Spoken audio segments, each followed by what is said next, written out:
you have a good time, my friend? Wow. Okay, so I wouldn't have agreed to do this had I known you were going to make me cry.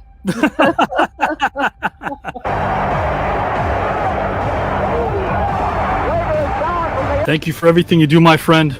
Thank you. This is beautiful. I love it. Thank you. And jumped off. Well, that's the Warriors up by. Patiently goes to Perry, who again swings under, hits it.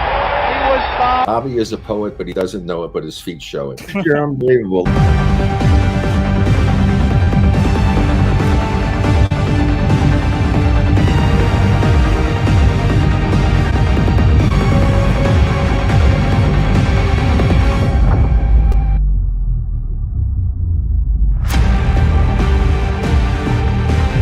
Thank you. That's the best introduction I've ever heard in my life. You know something? You need to quit the show and be my moderator and travel with me because... Jesse Ventura, welcome to the TKN Celebrity Tournament, my friend. Thank you, Avi. It's great to be here and great to be back interviewed by you. It's been far too long. Have fun tonight, my friend? Yes, I did. Yes. Being around people who are willing and open, I like that. Rob Van Dam, welcome to the Celebrity Tournament, my friend. Wow, dude. And that is amazingly everything that's happened in my life up till this moment right now. And I really thank your support. I lost my father, and you were the first person to support me and all that, and I thank you so much for that. And you had fun tonight? I did. Thank you, Avi. It was really, it was intellectually stimulating, and which is kind of a unique thing in this world of ours today. And Avi, great job. This is interesting and different. Oh, my dear, what an intro. Wow. Boy, you do your homework. Whoa. You know, I didn't even know some of that. Had a fun time? I did, yeah. It was very interesting. Yeah, very different. Yeah, I liked it very much. Fun, and I learned a lot. That's what it's all about, entertainment. So, like I told you that this show should be on mainstream television because it's the only show that I've ever been a part of that I feel like is actually solving the world's problems through the fact that you have people that are experts. It had nothing to do because they wanted to abolish federal laws, right? So it had nothing to do with the southern states wanting to assert their authority over the federal government, right? In fact, a lot of life itself is almost like financial slavery. This is what you dedicated your entire life to doing. But once the end is near, it's only then that you realize where the true value is. You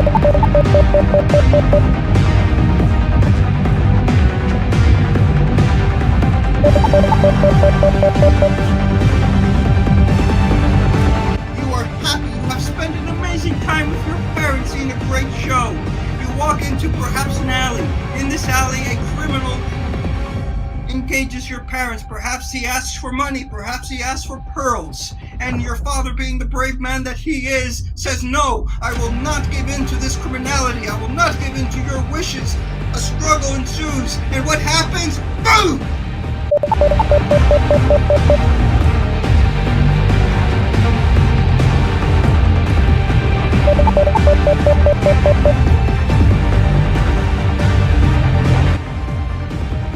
This kid escapes and runs down the hallway outside. Next door apartment lived a Glenda Cleveland who made numerous calls to authorities to report loud noises, screaming, and pungent odors coming through the vent from his apartment.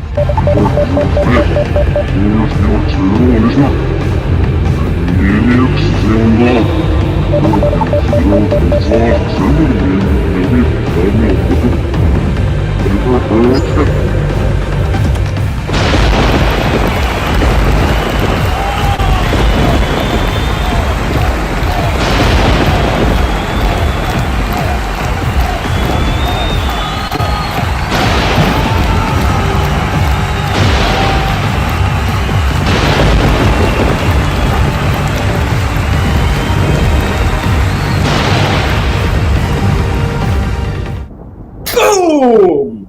Tonight is Green Room Night, and welcome to the new network's Second Chance Bowl match. Ladies and gentlemen, everyone, welcome into the new network's Second Chance Bowl match. the third of the Second Chance Bowl matches, and one that you cannot believe. So far, we have had 4 incredible individuals that have moved on. We have had amazing people do their best and more in this tournament right now. And the Second Chance Bowl comes to another head tonight with 3 fantastic individuals who are not only people that you all may recognize, but are a part of our original framework of the Green Room. So, that being the case, I'd like to bring up the fact that these people have memory. They have something that makes them significant and stick out. But one thing is for sure is none of their accolades are a mystery to me. And similar to my favorite piece of musical history in the horror genre, Resurrection by one Christopher Young, their work surpasses each expectation that we put on them for tonight. So, that said, the man who remains a mystery is not unknown to those who know him by his actions, especially when they're all recorded here in the new network's history. Tonight, 3 will embark on one final mission, and that mission is the Second Chance Bowl. Starting us off, this individual is one with the shadows of his past, but unlike his patriarchal figure who looms behind him, he's not an abysmal opponent, but one who is strengthened by darker waters. I'm referring to the one, the only. Please give a hand to Hauser O'Dalick. Hauser. Joe, pleasant evening. Pleasant evening indeed. And we will have much to discuss because you're here tonight. But again, that is for next Wednesday. That is for next Wednesday. Yes. And how are you feeling? Here to take on my competitors and pretty much put my all in every moment and every second. I'm feeling there are some nerves, but some good nerves, Mr. Ursitano. That's understandable, and we feel that. We do. But you're going to feel even more of that coming up because our guests get even better. So put you in the back real quick and we shall discuss more. We will discuss more. Thank you very much as we bring in now our second guest this evening. Our next contestant is a door. A door that is a key feature that opened up another portion of our previous shows, and one that shows we can compete against none other than the likes of myself and Jason London. He's been hard at work awaiting his match, and he's ready to reach new heights. He hasn't been hidden, he's been in full sight, and where else than here can you find him? Don't look away, look up, not under. Please welcome Rock Richards. Hello, Joe Rizart. Wow. I'm going to start off by saying I'm kind of caught aback to see that you're hosting the show tonight. I hope that you can judge fairly. I don't know if I could do the same for you. Well, I understand that, and that's why, sir, I'm not judging you. I'm biased in my work, and I want to remain as truth as I can as a competitor. And I know that we have had our differences, and I want to make sure that you do know, if you do advance, we are still on. Well, good. I hope you keep that same energy up when that happens. I will. And that's going to be coming up very soon because the pride and the prize is not unknown to us. We have 13,000. Who doesn't want to win $13,000, Rock? Who doesn't want to win a trip for 2 to Greece? All those things are compelling, but that's certainly not the reason why I want to win. I'm a competitor. I thrive in the competition itself. So So it's those things are nice, but no, for me it's victory. Yes. Well then, we shall put you in the back, Mr. Richards, because we have one final guest. We will get to you very soon. Thank you. Okay, thanks for having me. All right, and now, one final competitor. Finally, our last participant is the one of our original framework. A house is incomplete without its lower foundation, and a cellar, as dark as it may be, can't contain the raw passion this next entity possesses. This is someone that you will not undermine. Someone that I am not lying. You must pay attention when they come into the room. That person, and I do not lie when I say give your all and your attention to right now. Welcome, Kid Pinocchio Joe. Well, Joe, I guess I'm the real Joe. May I call you Joseph or Joey? I don't want to be like I'm talking to myself, you know, so I think I'm going to go with Joey. How's that? You know, that works for me. Perfect. Sorry, Joe, I just want to let you know and let everyone else know that I am here to win tonight and move on to round number 2. But I guess there may be a slight chance that I don't. I do want to move on, but maybe for a different reason that everyone else wants to move on. Pride and the prize, the money, the trip. But maybe I want to move on for a different reason. Well, if I happen to lose tonight, that's all good. But I can tell you one thing, I will guarantee one way or the other, I will see everyone down the road. I do not get that. So, your statements more seriously than I probably would take any of the other. I just wanted to put that out there, let everyone know. Of course. Well then, it is time, Joe. It is time to get this evening started. Let's bring Hauser in. Let's bring Rock in. Let us begin the second game. Now, before I go into too much with tonight, as I have said before, I am someone that is only a moderator. I am not going to be voting this evening. But once they come in, our sole judge will vote, and they have 3 points to each of their votes. And on top of that, we have you, the engine, who will be voting as well.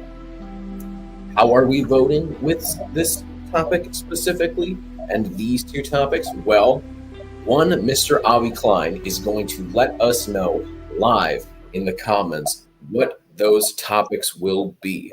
So you will be able to see them all, review them, and rebuttals will happen as often as you would like, if, having the caveat, if you raise your index finger. Once that happens, I, the moderator, will be on screen to push that, and I will also be in and out and in between to make sure that is fairly done. Are we all ready, gentlemen? I am. Yes. Yeah. Do any of you have anything to say to one another before we move forward, or before I do? I do. Gentlemen, tonight, as they say, I would leave it all in this arena. Blood, guts, mind, spirit, and heart. Leave it all.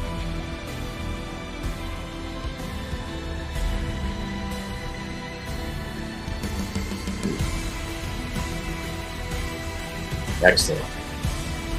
Well, Gentlemen, I will say something. The three of us, aside from Avi, are probably the longest tenured members of the green room. And so I know the competition is going to be intense, but I'm just going to let you guys both know I'm not pulling any punches. I'm going for the victory. I'm going to do what it takes to have to win, and I expect the two of you to do nothing less.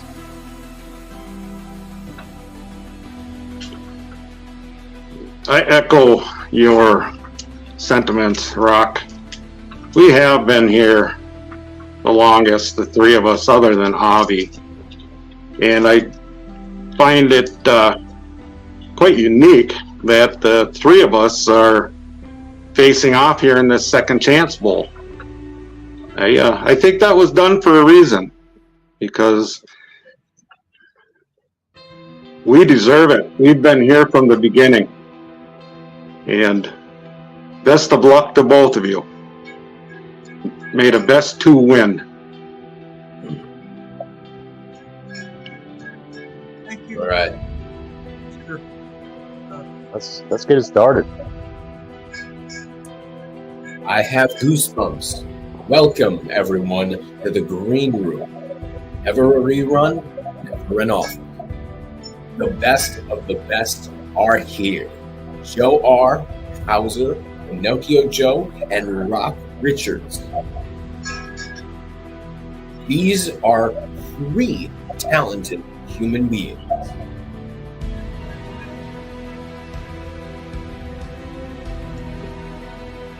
Yes, they are. They're all talented. We ready for topic number one? Good. Very, very good.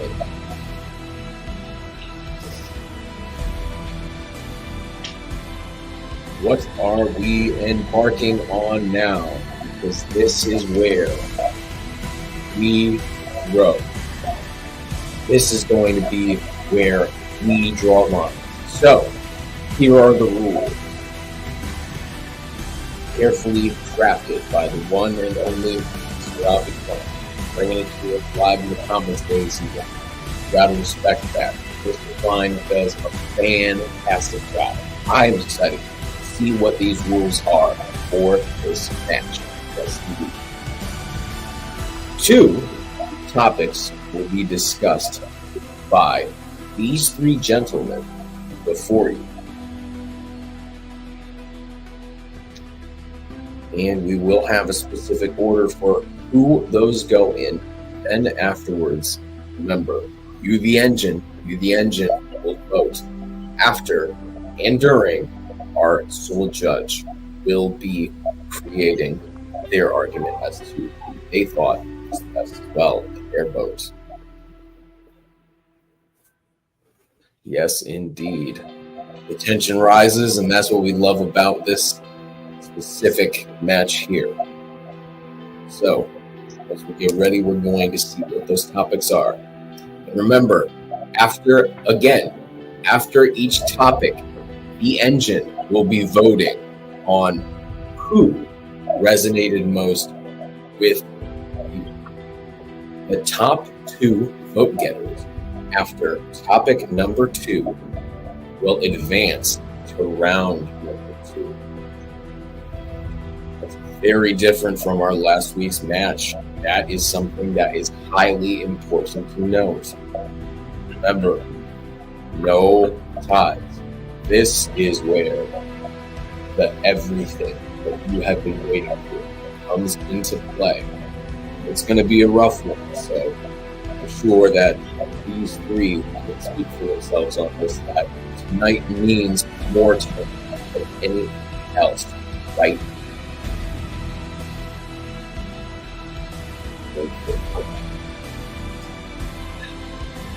This is what we've been waiting for, everyone.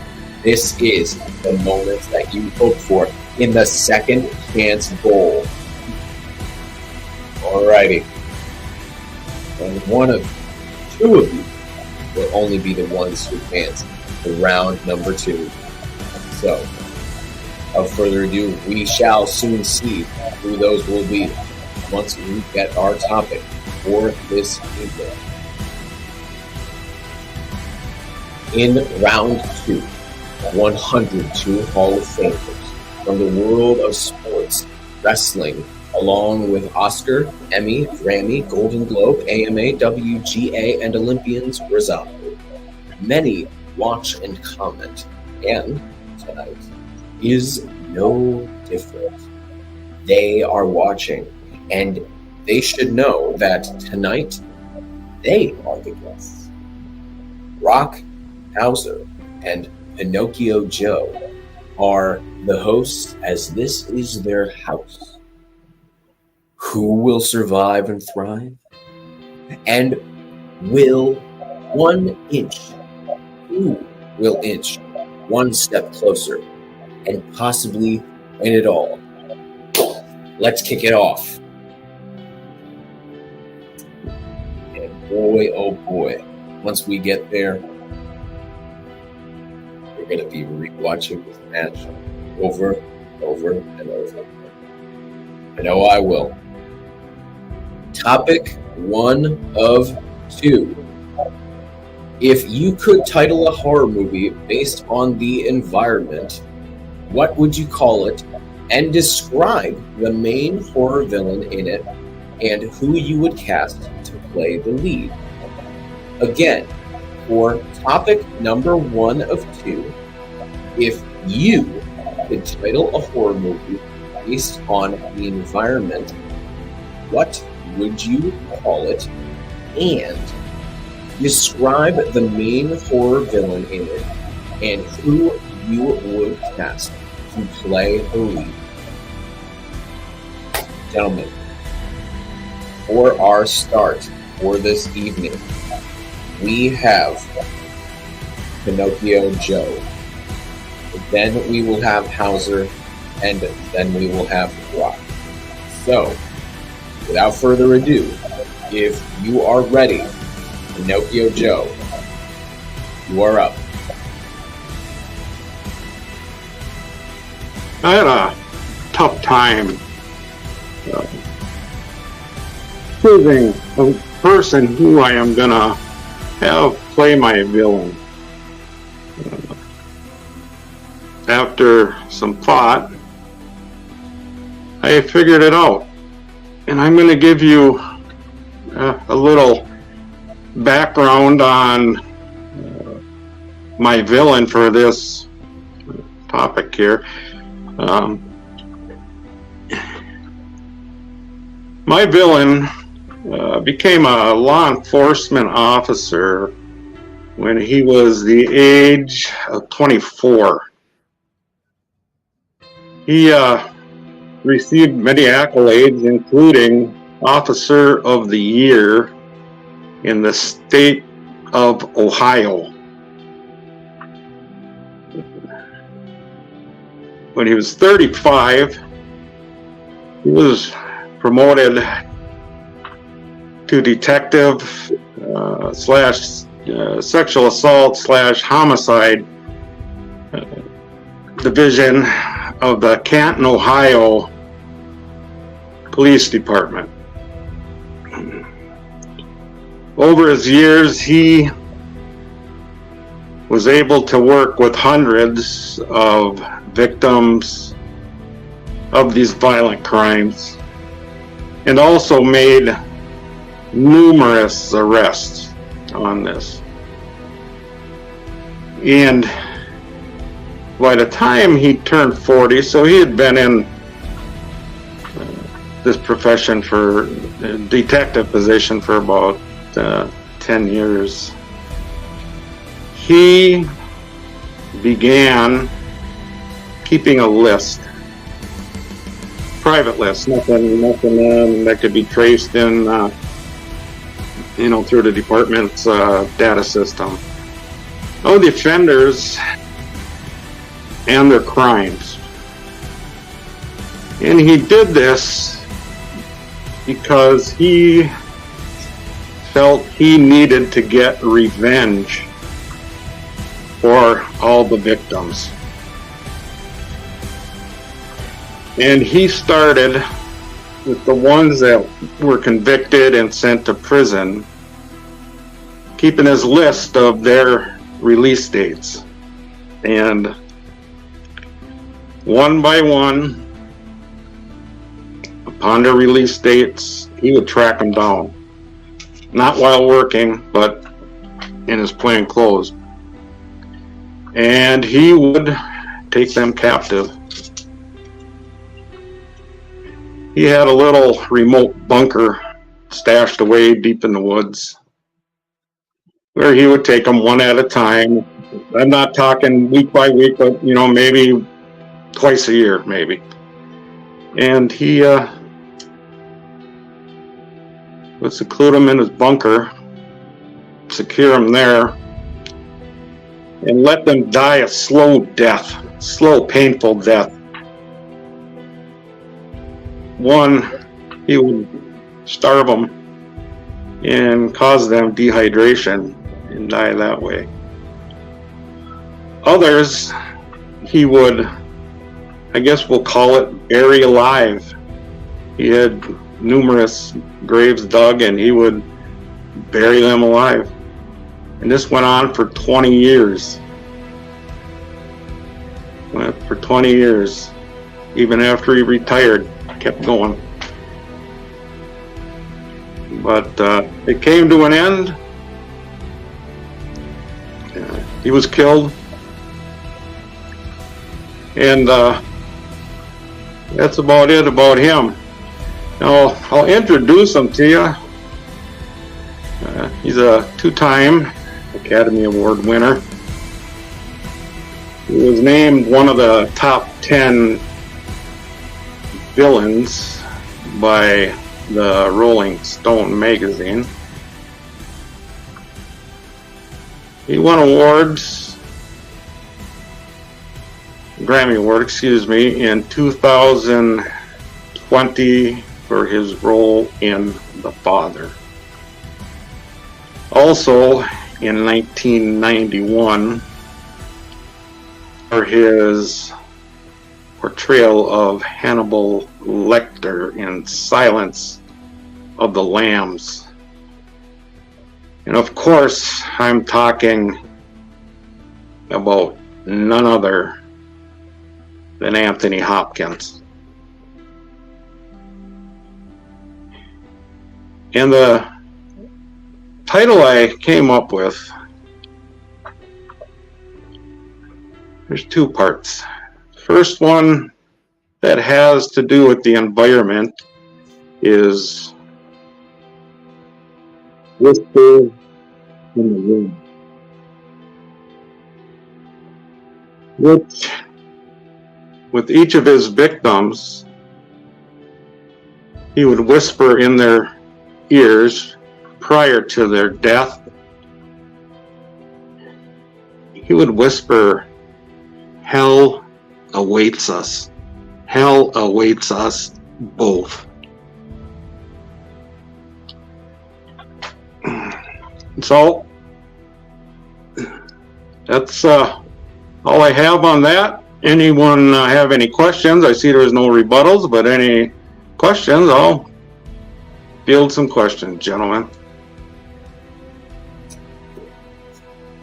Excellent, excellent. Any rebuttals? Mr. Hauser. Hauser has a rebuttal or a question.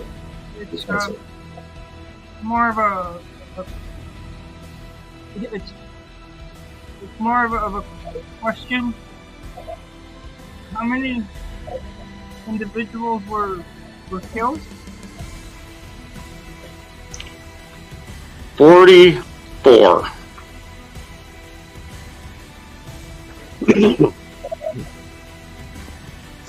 Okay.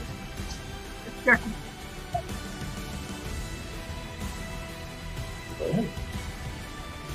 Anyone else for Pinocchio Joe?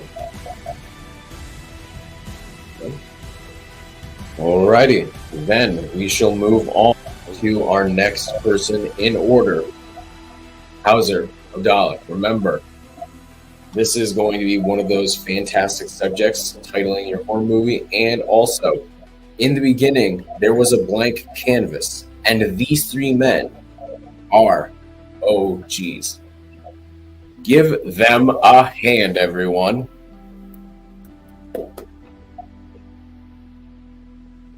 Excellent. Now, your turn, Hauser. You are the next in line for this subject. Okay. Very well then. The environment for me would be New York City. And the title would be Zodiac City.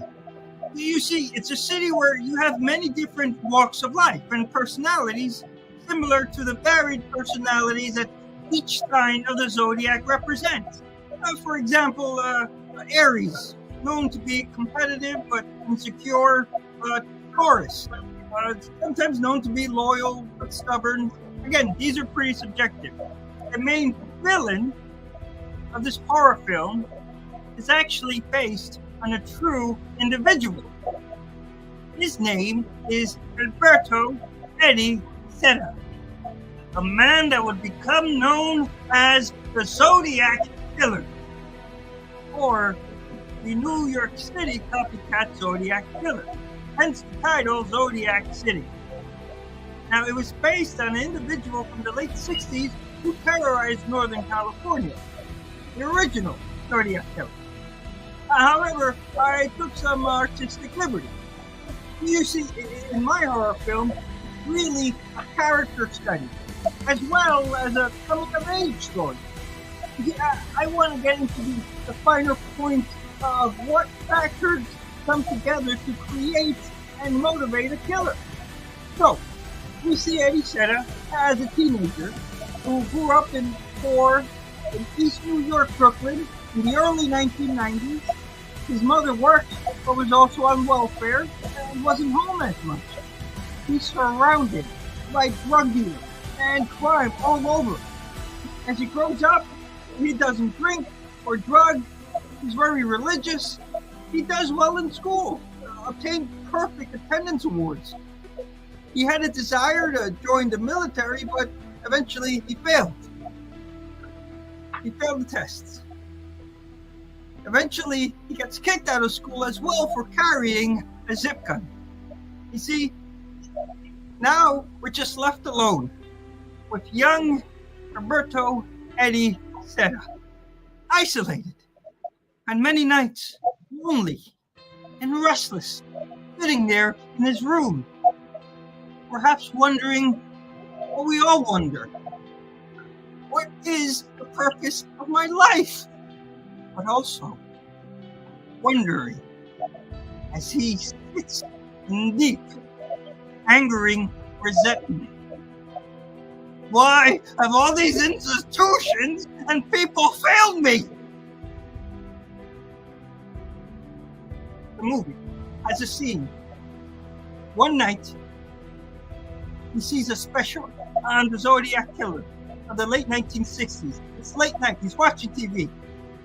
And to our horror, after finally dealing with enough frustration and disappointment and feeling futile in life, feeling invisible, he makes a decision to emulate them. Now, ladies and gentlemen, I believe what truly makes a horror villain in any movie scary is when they can literally be your next door neighbor. Roberto was a loner. He felt isolated and disconnected from society. This sense of alienation and many other psychological factors contributed to his violent behavior. Since he had a fascination with guns, he concocted a homemade zip gun designed to fire small caliber bullets. His selected victims were based on their astrological signs and birthday. In real life, he would sneak up behind the individuals, and in my movie, that's exactly the stealthy procedure he would enact in order to kill. Sneak up behind them, and then, boom, he'd kill him. He would go on to kill Joseph Prost and Patricia Font. For him, his victims were just targets. They were stick figures. They weren't flesh and blood. They were not real people. They didn't hurt. They didn't suffer. They didn't have lives. They were just inanimate objects to him. Eddie Seto was a lost soul seeking significance in chaos, internally and externally. A reminder that sometimes the darkest hearts beat with the loudest cries for help. Now, ladies and gentlemen, in order to play such a character, you need the capacity for vulnerability, because he actually did love his sister in real life. They had a very close relationship, but was probably a bit too protective with her. And you also need intensity and darkness as well. Now, when the film finally sees Roberto as an adult man, I would cast Oscar Isaac to play Roberto, the villain in my film. Now, he's widely known for playing Poe Dameron in the Star Wars trilogies. However, he has played many intense roles. For example, in Paul Schrader's movie The Card Counter, he played an ex-military interrogator turned gambler dealing with the psychological trauma of his past. Now that role definitely tends to really embody that darkness, that intensity that he would need. Now, contrast that with another role that he played as Lillian Davis, inside Lillian Davis, a Coen Brothers movie, where he plays a struggling folk singer, where he really embodies a lot of vulnerability and warmth, which is what you will also need to play Mr. Humberto. Now, I mentioned before that this is also a coming-of-age story. So, as we're watching the Zodiac Killer commit his murders, we will also be focusing on 3 teenage boys growing up in uptown Manhattan, Washington Heights. Jose, Alvin, and Henry. Now, Henry's favorite uncle was sadly killed by the Zodiac. And here's the setting, folks. On a hot summer night, 98 degrees, New York City, during a citywide blackout, Henry, Alvin, and Jose go out on a hunt to try and kill the Zodiac. And in this dark journey into the madness of night, they discover and share their fears, their aspirations, and ultimately, they have to face a very important decision. Do they have what it takes to kill another human being? What they realize is ultimately that love binds them all. And love is what helps heal Henry. So, in closing, my film looks at the age-old question. Is it nature or nurture?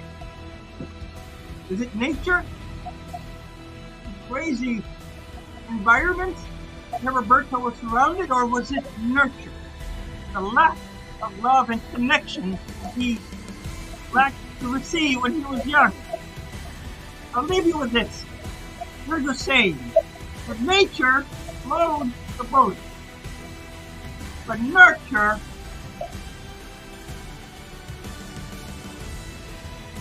holds the trigger.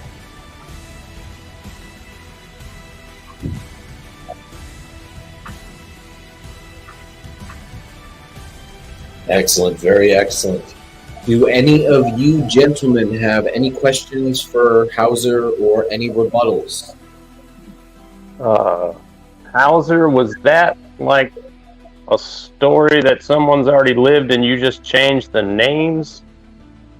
Mr. Richards, that was based on actual historical facts and some fiction. I did state it earlier that I was taking some artistic liberties, if you were paying attention. That's all I'm saying. Oh, okay. Just checking. Just checking, Hauser. Any more questions? For rebuttals? All right. Well then, let us move on to, but before I get into this, I want to say that all of you gentlemen are doing well this evening, and tonight is going to continue on with Rock Richards. You are up. Okay, Joe. I could title a horror movie. Based. We have a rebuttal. We have a rebuttal briefly from Mr. Hauser O'Dalik.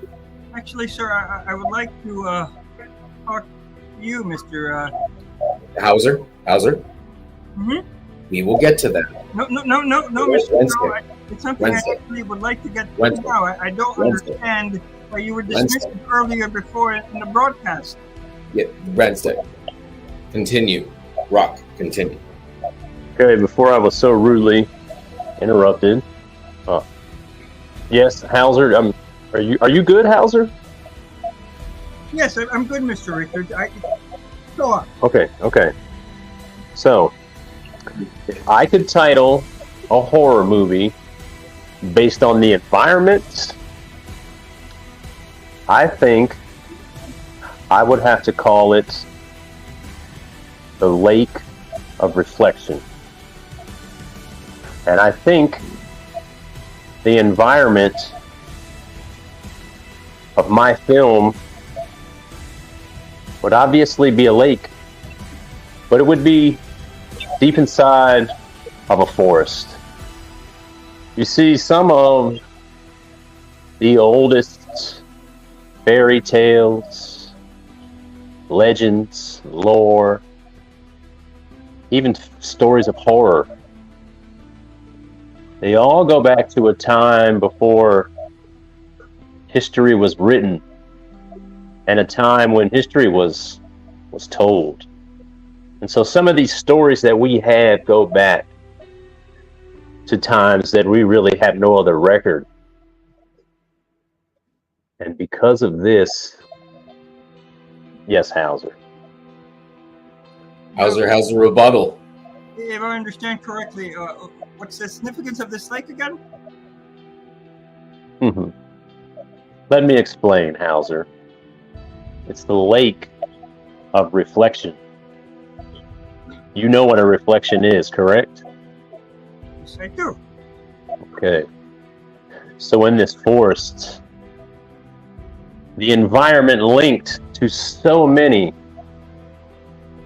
of our fairy tales and our stories, because it's a place where we've all been. It's a place where you can connect. You see, none of us have ever lived in a desert.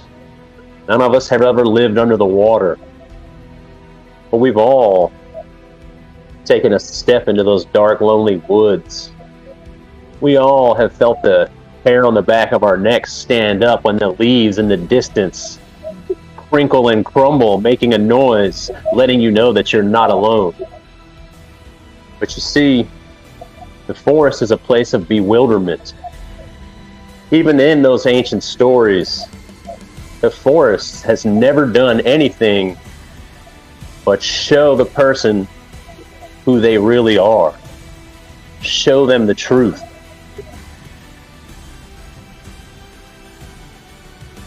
Now, I'm going to let you keep your finger up there, Howard. That is a rebuttal. Hauser, continue. Now, Mr. Richards, there are people who don't walk into wood precisely for that reason. What's so special about this particular wood that lures people in? Hauser, the woods, the forest, they have a voice. They speak. And at the heart of this forest, well, there's a lake. But that's neither here nor there. You see, the forest, Hauser, what the forest does is it shows a person only what he really is. And in my horror movie, the main horror villain, it would be you, Pinocchio Joe. The main horror villain in my story would be you. Pinocchio Joe, did you know why you scare me the most? Because you only ever tell the truth. You cover your face, Pinocchio Joe, but you tell your story. You're not afraid. You don't regret, and you feel no remorse for any of the things that you've done. You only pray that no one finds out that it was you that did it.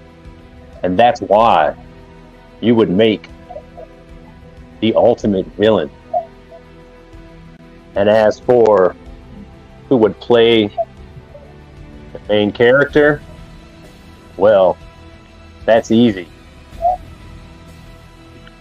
That would be you, Hauser. You would play the main character. You, being the polar opposite of Pinocchio Joe, you don't care who sees your face, Hauser, but you hide. You hide all the things that you do in that emotional little basement of yours, and you try to cram it down, but you can't help the fact that the bony, spindly little fingers reaching under the door crack are still there to let you know exactly who you are. You try to hide from yourself, Hauser, and you can't. As hard as you try, you can't. And when you step into that forest... No, hold up, Hauser. Hold up. No interrupting, but also a rebuttal. And I do not hide behind anything, Mr. Richards. You see me as you see me. I am as I am. I am flawed, passionate, and ferocious. Don't test me, Mr. Richards. I'm not testing you, Hauser. I'm just exposing you for what you really are. And you see, when you, the darkness, the nothingness that hides inside of you takes a glimpse at the darkness and the evil that Pinocchio Joe wears with pride. The two of you would undoubtedly destroy each other.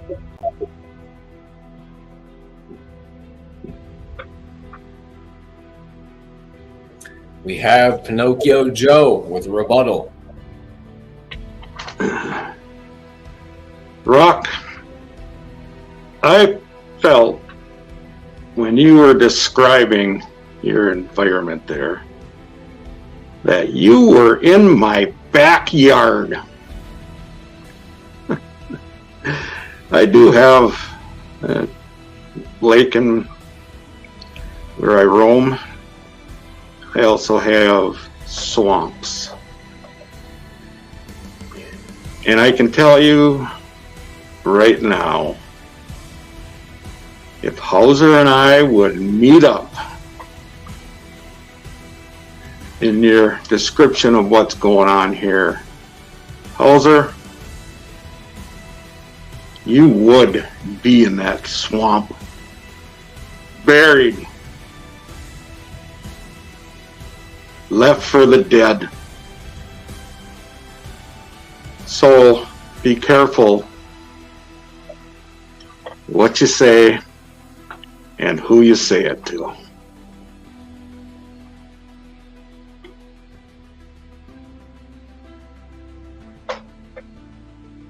And we have another one from Hauser.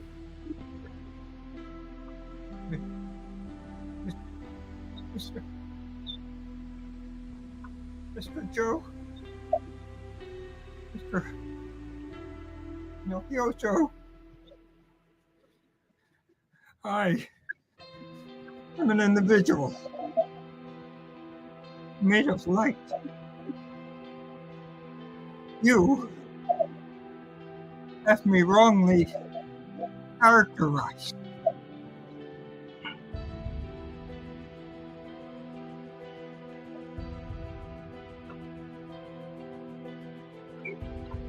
I exist, and I am real. As the light that embodies us all. You, however, Mr. Joe, deny your light and fight it. But one day, Mr. Joe, when you look truly inside yourself, you will find it as well.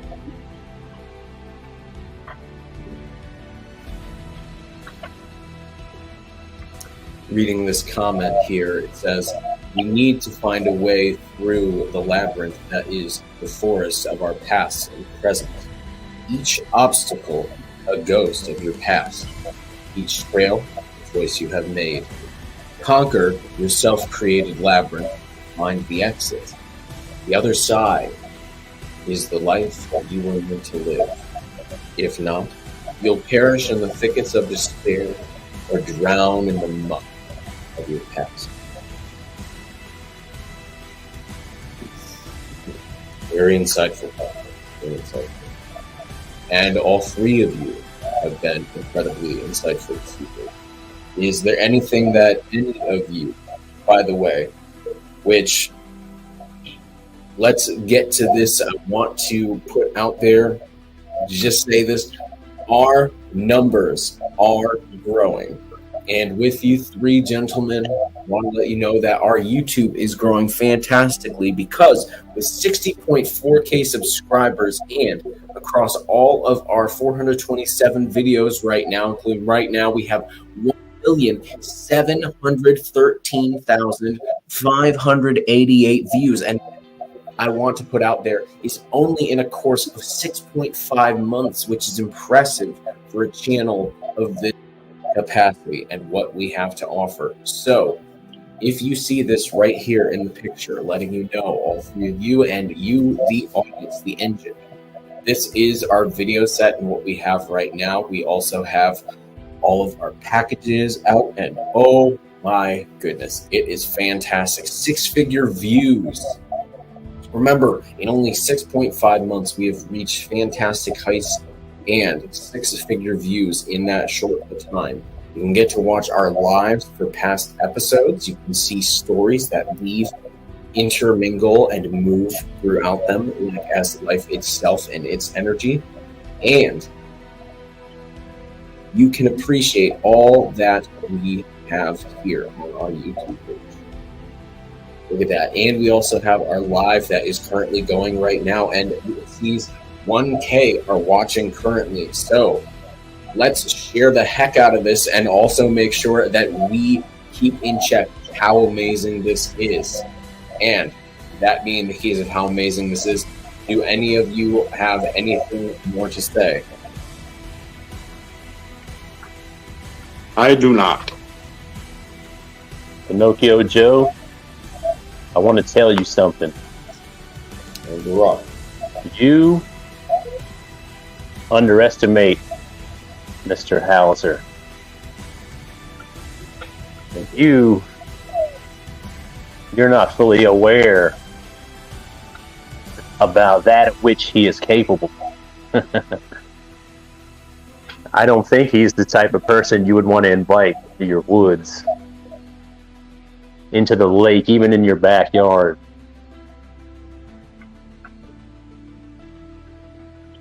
You don't know it, but I do.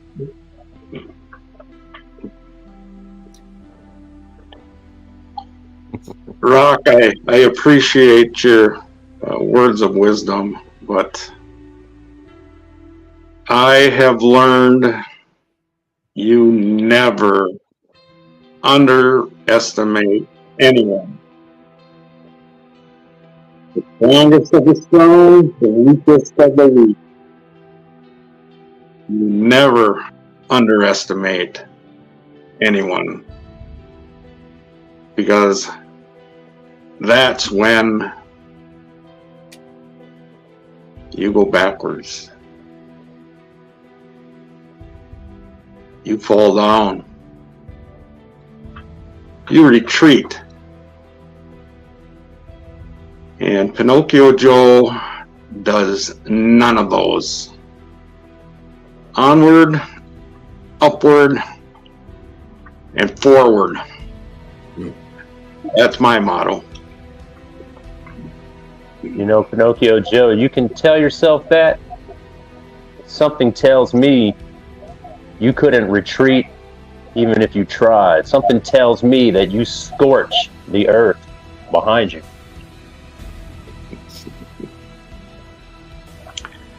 You know, I have never tried it and do not know what would happen. And there is no need to attempt it. Mr.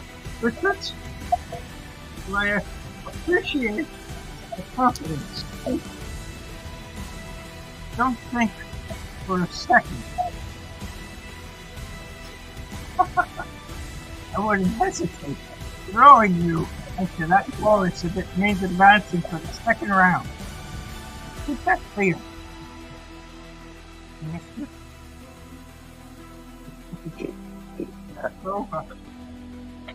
Hauser, I don't doubt that you would do any of those things.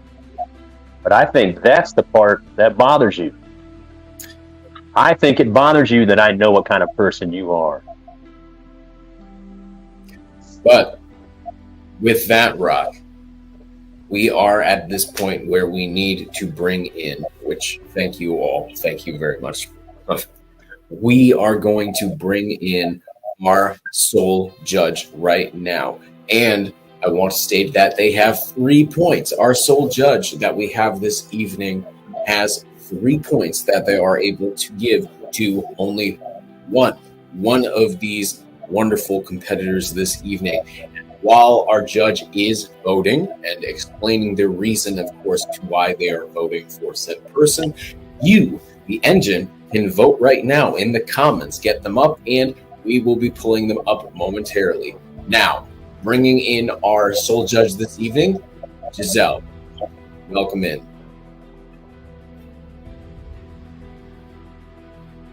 Good evening, gentlemen. Mr. Pinocchio Joe. Your very presence is a horror movie. I don't know if I need any other villain in my life. We don't know what you are capable of. And I don't know how the people I've seen what you've done to your opponents before.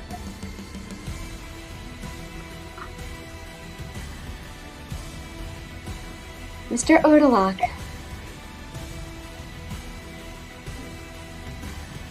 Kate misses you. I hope you're aware of that. She has a special place in her heart for you. I see you're still entrenched in matters of this world, though. Do you live your own horrors? Or do you only see the stories of others? And Mr. Richards. Quite clever, then. The Lake of Reflection. Putting your two opponents as the characters, as the villain and the main character facing each other, trying to snuff out the other dark light. The ever lifelong quest. But really, your story, your movie, the villain is herself. That's where the reflection comes in after all, isn't it? You chose the two next to you, but it could have been any of us. It could have been myself and Mr. Resort here. It could have been any two of the viewers. Therefore, my vote is going to Mr. Richards.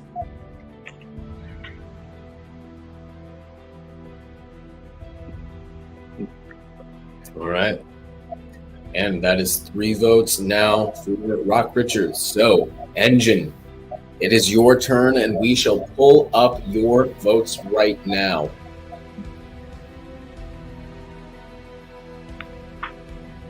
How is everyone feeling?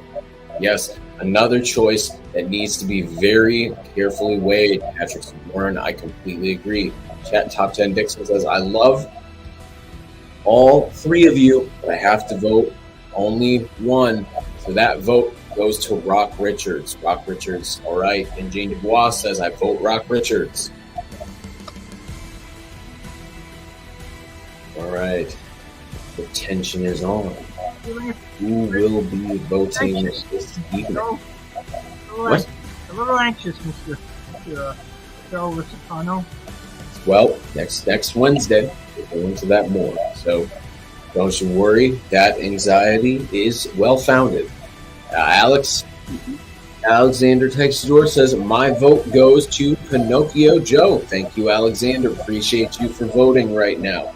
Everyone get your votes in because, remember, I'm reminding every one of you that only 2 out of these 3 will advance. Only 2 out of 3.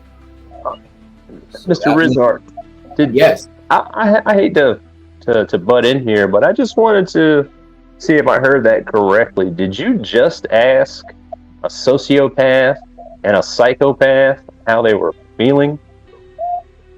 Do you think that these 2 gentlemen have complex feelings? I mean, what? Look, one is eliminated from further competition, specifically in this star-studded tournament. So, whatever I may feel, I know that everyone else also has feelings as well. Mr. Richards, And speaking of, Hauser, calm down. Wait. Lonnie McKinney says, Rock Richards. We now have a vote for Rock. Rita Goding votes for Rock. Excellent. Thank you very much, Rita, and thank you, Johnny. Appreciate you both. Kelly White says, tough one. I agree with that. Dion Corolla, thank you very much, says, Rock was moving. Twists and turns. Very intriguing. Thank you very much for that. And Radio Quahog says, my vote goes to Pinocchio Joe. He's killing it. Wahahaha. I like that. Thank you very much, Radio.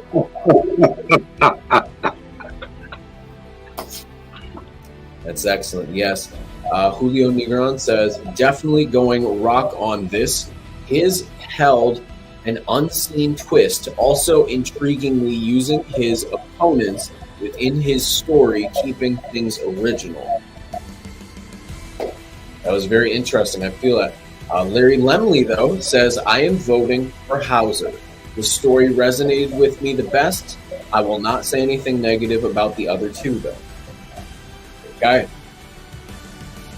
And Allison Wheaton, thank you very much, says, I am putting my vote in for Hauser. For the tale he created was utterly enthralling. Was indeed. Phil V. Donahue says, I vote for Rock. He brought it and then some. Thank you very much, Phil V. Donahue. Appreciate you. Yes. Very, very good. Very good indeed. I like what everyone has brought up so far for each of your stories and your movies so far. There's a part of me that really hopes some of you would consider perhaps Bernard Herrmann, or maybe John Carpenter, maybe even the famous Christopher Young as some composers. And Vang Holmes, thank you. Welcome in, Vang. Good to see you here. Votes for Rock. So another vote for Rock right now. Excellent. We're tallying up things in the back, so thank you very much for your patience on how that goes, because we're doing the best we can and getting each of your comments, making sure that we have everything intact. And one James Brother says, give it to Joe. Okay, so that has one vote for Pinocchio Joe. There's another one. Thank you very much, Jamie. Appreciate you so much and hope you're doing well. And I do appreciate you. All righty. Joe, do you notice the demeanor of my competitors? Look at Pinocchio Joe. He's so still because he knows exactly every little thing that he would do to Hauser, but Hauser can't stand still because Hauser, he's so worked up, he's so angry, he doesn't know what he would do to Pinocchio Joe if he had the chance.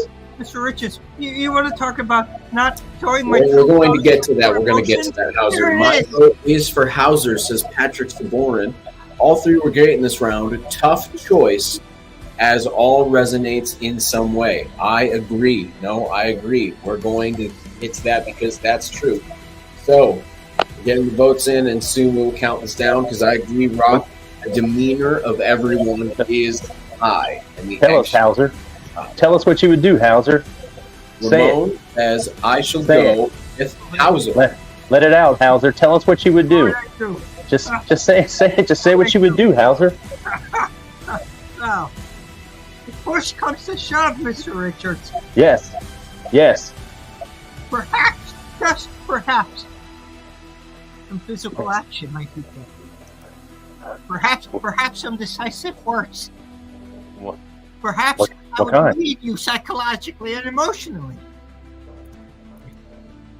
Go inside. Tell me. Tap into your little fears, Mr. Richards. Perhaps that's what I would do. My fears? You would tap into my fears? Yeah, Mr. Richards. Because I know you have. I know this lake you speak of. Hello. Now that I've gotten the hard part out of the way, how are we? Remember, 2 of you will advance. What's going to happen after the match? We do have a whole other topic to go through now, don't we? We do. We do. Mr. Richards, how are you going to feel if you advance this evening? I'm going to feel that I had a plan. I executed that plan. And that the plan was successful. And should you lose? And should I lose? Well, I'm going to do what any competitor would do. I'm going to go back. I'm going to review everything that took place and see where I can make improvements. I like that strategy a lot. But you know, after tonight, there's no other way to enter round 2 of this star-studded tournament. Well, Giselle, let me just tell you this. This is America. There's a way to do anything. Joe, is that a rebuttal there? I don't know. That's a can-do attitude, I would say, and I'm not entirely opposed because the thing, as I've said before, once this happens, if Rock comes out, we are in the running to face each other, and I'm for that. So, that said, Avi Klein says, one more topic. The winners will showcase their elation. No doubt about it. Yes, they will. This next topic is going to be a doozy, and you are going to see where it comes into play. So, yes, Rock will advance. One of my faves. Okay. Rock. Okay. So Gus seems very adamant about it, and everyone says, "What an energy first topic." Yes, I agree. And also people will advance. So this is where things are coming down. This is that heat. You feel that energy, that loose energy moving around. So Pinocchio Joe, thank you for being back here. Since we do not have any more votes right now, we are going to move to the amazing round number in this topic number 2. And to everyone in the back, yes, things are so much better. So thank you very much for all that you are doing, and give it up to our wonderful producers that are making this show fantastic, because we love them and we love the work they do. And without you, the engine also, we would not be here. So thank you very much for being here in this round. So that being the case, we are going to head into topic number 2. Topic number 2 of 2. If you had an opportunity to heal a loved one's broken heart, what singular word would you place emphasis on and why? Again, topic number 2 of 2. The final topic is, if you had an opportunity to heal a loved one's broken heart, what singular word would you place emphasis on and why? And for this round specifically, when we start, I want to put this out there to you. We are going to go in the order of Hauser, then Rock, then Pinocchio Joe. And I want to make this, let me move myself, I want to make this clear to all 3 of you and our audience, the engine. This is the last topic of the night. We have much more show to go. Shorter show, but a show. But once this is done, that's it. Whoever you vote is who you have voted. Think and choose wisely. Make the best choice. Only 2 out of 3 will advance. All right? Okay.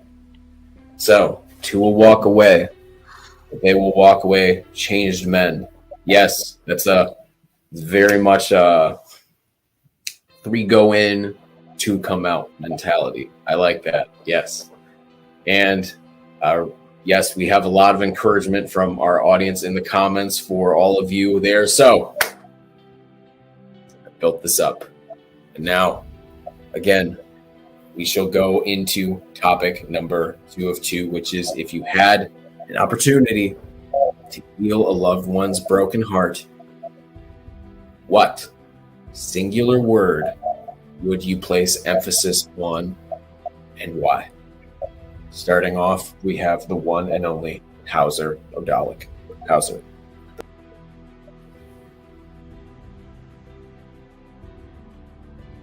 Mr. Richards, you speak of me hiding what's really inside. Well, Mr. Richards, prepare to be shocked.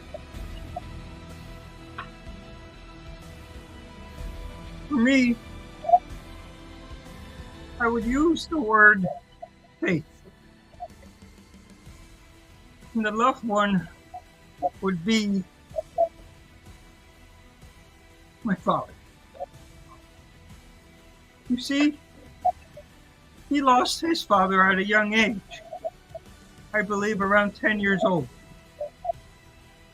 And that would forever break his heart. He never had the guidance, protection, and most importantly, love that he needed and sought after as he was growing up. Someone who could teach him how to shave. Someone who could teach him how to tie a tie. Someone who could simply throw a ball with. Who can talk to him about girls. Who can simply be there after a rough day. And so, as anger and sadness intermingled in his soul, and as he went down a dark path filled with drugs and alcohol, if I can use the word faith and remind him to hold on to it, Because when you stay in a place of faith, life can be filled with joy and joyful moments. Faith almost becomes the precursor to joy. I would tell him, I would implore the young man, my father, faith, hold on to that beautiful promise of that word. Because life, the universe, Buddha, God, whatever you choose to personally believe in, through faith, that spiritual force will always show up powerfully in your life. That light. If you ever need an example, you just think about some of the most difficult times in your life, whether it was losing someone in a relationship, financial insecurity, consoling someone you love who's going through a dark moment, or maybe dealing with someone who has dementia. Look back now and assess all the intricate pieces that fell exactly in place where they were meant to, at the specific moment where they were meant to. But when I think of life and all the difficult experiences it's thrown at me, and when I think about it in that way, I'm left with one conclusion. I'm exactly where I need to be at the moment I need to be it. Faith is the power source that leaves you to believe that. Faith is the healing sustenance that can mend a broken heart. Faith is what allows you to go forward bravely even when you don't know which road to take. Because even if you do fall, there is something that will always pick you up and guide you.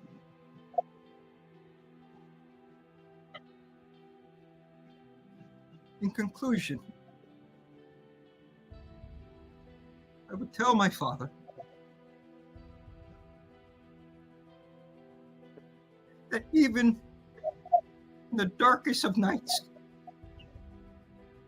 where I myself was bitter and resentful, not knowing what kind of man I wanted to be, and I cursed his name to the high heaven.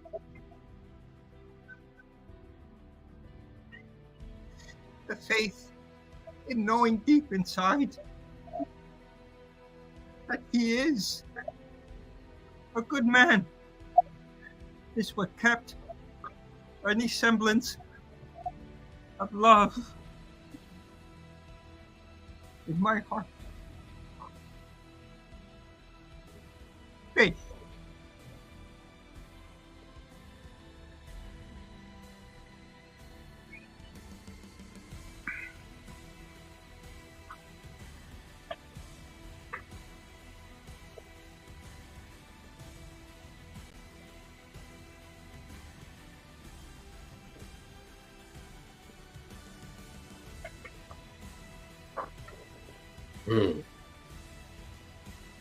You went very deep, Hauser. It can be deep enough. The hardest choices require the strongest will. I agree, Avi. I agree. That being the case, then, strong choices, Rock or Joe, do you have anything you would like to add to that, or rebuttal? Any of you? I do not. So Hauser and Brock, do you still have these feelings for your father?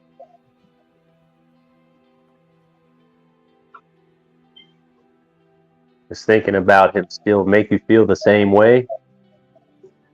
Mr. Richards, there will always be a little dark and a little love. What I've discovered is sometimes The two can coexist.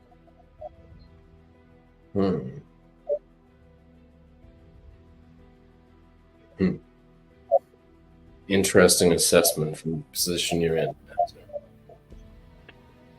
All right. I cannot deny anyone that time, so I thank you for that, both of you.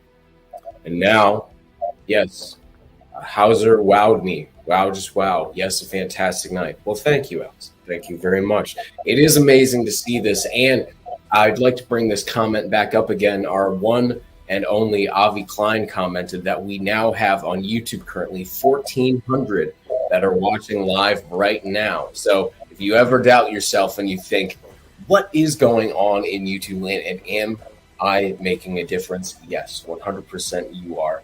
You're all doing a fantastic job. So that means that, again, only 2 out of these 3 will advance.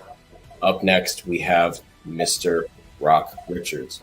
Rock, the floor is yours. Okay, Mr. Rizard.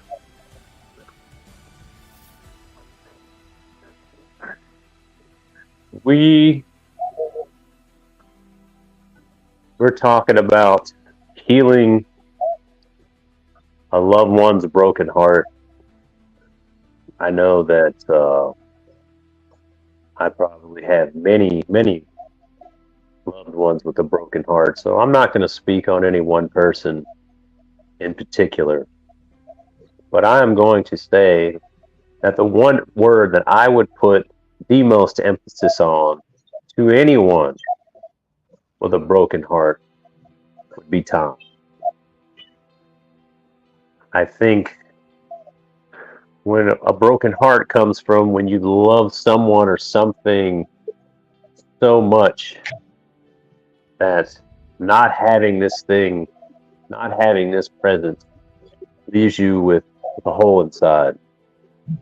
And there's so many things that you can try to fill this hole with, many of which are unhealthy, many of which only help momentarily.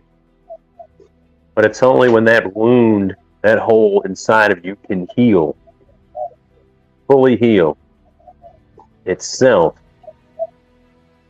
that's when it will no longer hurt you.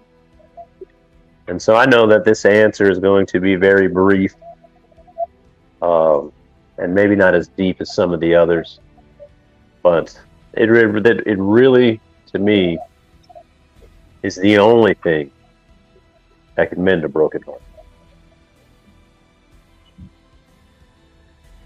That's very true. To add to that, time is the only thing that actually makes some things either feel less or more harmful in your life, and especially with loss, grief, dealing with perpetual anxiety or anything that continues on. Time is the only thing that can both harm and heal, whatever you are. So I can agree with that there. Any of you have any comments, rebuttals to make? Hauser, Joe.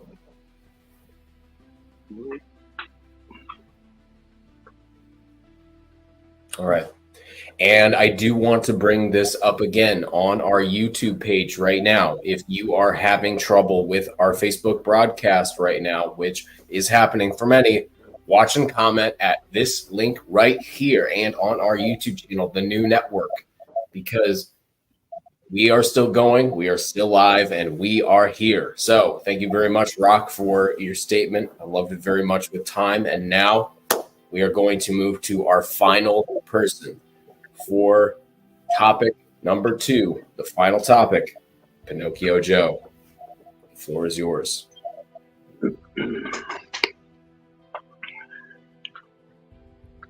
Perseverance would be my one word. And myself, like Rock did, I'm not referring to any certain incident, but just in general, not referring to anyone in particular. But I've been in that position, losing a loved one. And the more you stay withdrawn, the more you hide your feelings, the more you avoid expressing your feelings, your heart will remain broken. But you need to move, as I had said before, onward and upward. You need to, for example, someone that you shared most of your lifetime with, let's say a best friend, best friend gets killed in a car accident when they're a teenager. You need to remember the good times you had. You need to pull up pictures, reminisce over pictures, pull out your high school yearbook if you have one, and just remember the great times you had. You will never lose that feeling, your heartbreak. That will never go away. But a part of healing that is to move forward, to seek help from other classmates, look them up, hey, or whatever, 10-year class reunions coming up, and, let's say, hey, what are we going to do to remember Kimmy, just for using a name, and obviously not everyone is going to be as heartbroken as you. But the more you talk about it, the more you reminisce about it. Perseverance in obtaining that closure or mending that broken heart. Not fixing it, like I said, it'll be there forever. But to mend that broken heart, you need to move forward in your life.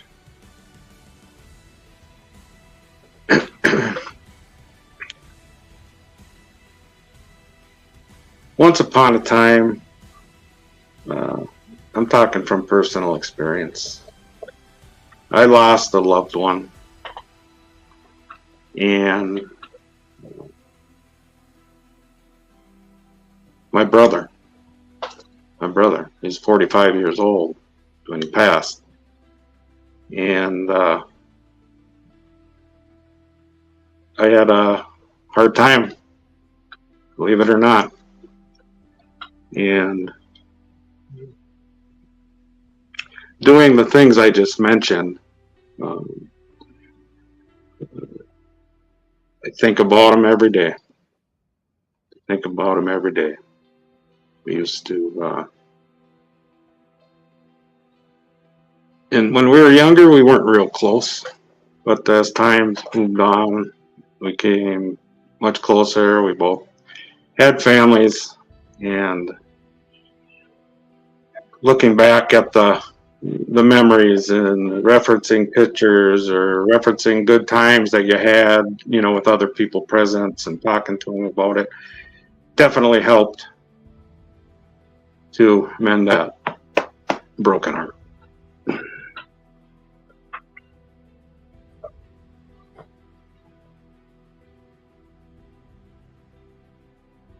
I'm sorry for your loss, Joe. Also, that is a deeper understanding. I'm honored, so I appreciate that. any of you have anything to rebut to that? Any comments to make?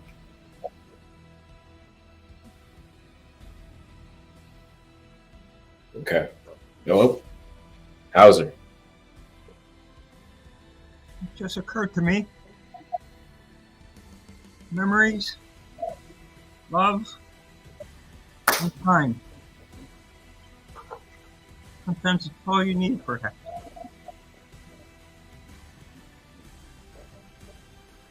That's all.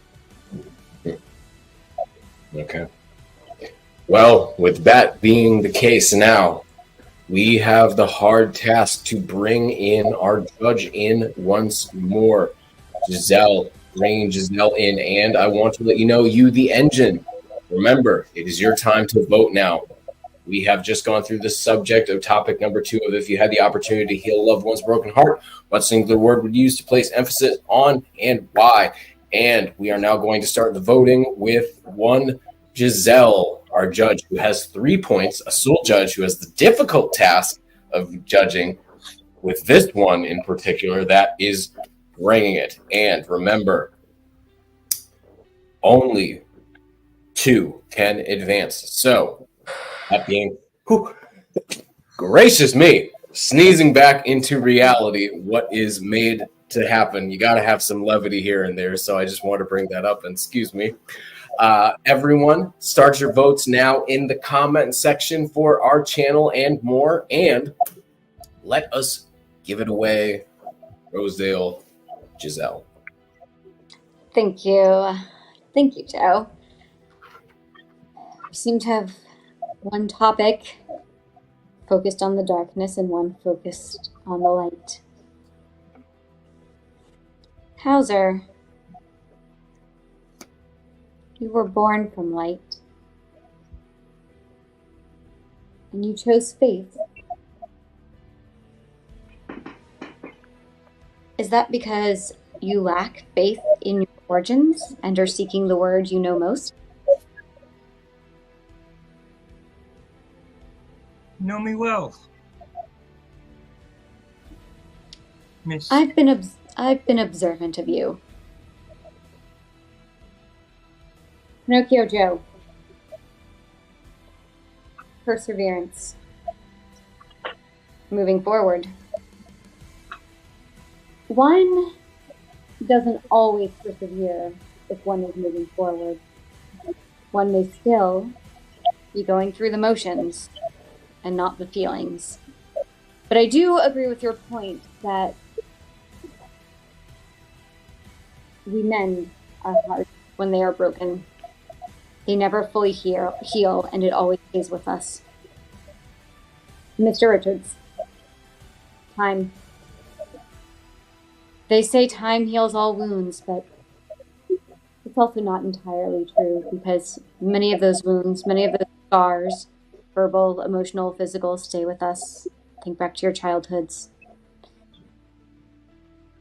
But time and going through the process are really the only things that can help us.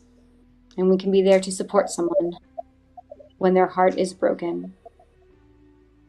And we can give them all the platitudes we've heard as long as they come from the heart. So, Mr. Richards, my vote is for you. Thank you. And that has been a vote so far for one Mr. Rock Richards. But that means that now you, the engine, are the ones that get to vote. So, Phil Donahue says, tough call, but Joe grabbed my soul. I vote for Pinocchio Joe. All right, so that is another vote for Pinocchio Joe. Let's keep that coming, everyone, and start voting in the comments right now, because this is only 2 can advance. Remember, only 2. Only 2 can advance. Feeling the passion and the energy of this. I want you to know, you advance. This is big. And if you lose, you'll lose big. I'm going to go for Rock Richards here, says DJ Solo. DJ Solo, thank you very much for that. Another vote for Rock Richards. Keep them coming. Yes, Giselle. What great topics tonight. I agree. And excellent judging as well. Let's give it up to our sole judge for doing that determination. Yes. Joe. I'd like to ask Pinocchio Joe a question. Pinocchio, let's say that somehow you and Hauser are able to eliminate me. How would you take care of Hauser?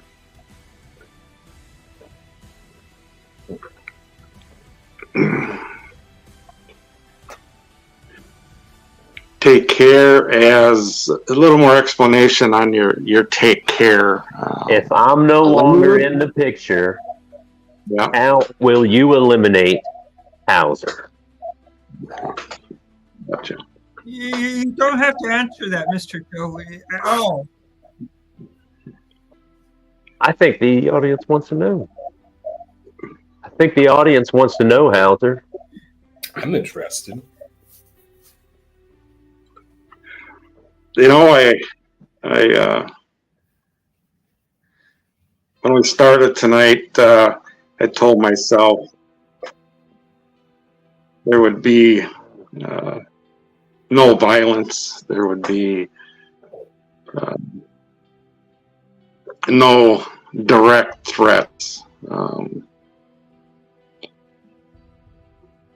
I really like to stick to that, but I find it that I'm still not going to resort to violence. I would take care of Hauser in round number 2. I want to see him make it to round number 2, right alongside me. Interesting. And I know I strike the fear of God in him. But if I do anything now, that takes the fun away. If we both advance, it's going to play in his mind for ever. We could get matched up in our first go in round 3. It could, you know, when round 3 starts here, we could go head to head right away. I don't know. But I do hope, if that happens, that it takes a while for us to meet again, Hauser, in this celebrity tournament. Because I know that you will not be able to get me out of your mind. You will dread that day that we meet again. I'm not sure if that answered your question, Rock, but that's what you were looking for or not, but that's what I got to say about that. That answered my question. And how does that make you feel, Hauser? How does that make me feel? How does that make me feel? How do you think it makes me feel, Mr. Richards? Are you capable of feeling anything? Yeah, I am capable of feeling many things. I'm not going to sit here and pretend that Mr. Pinocchio Joe is not a threat. He is a threat to all of us. So I ask you, Mr. Richards, Mr. Cool, Mr. I want to play it steady and cool. How would you get rid of Mr. Pinocchio Joe if I'm eliminated, huh? Want to enlighten us? Hauser, calm down. We still have votes to go.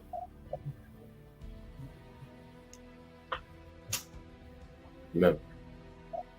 Now,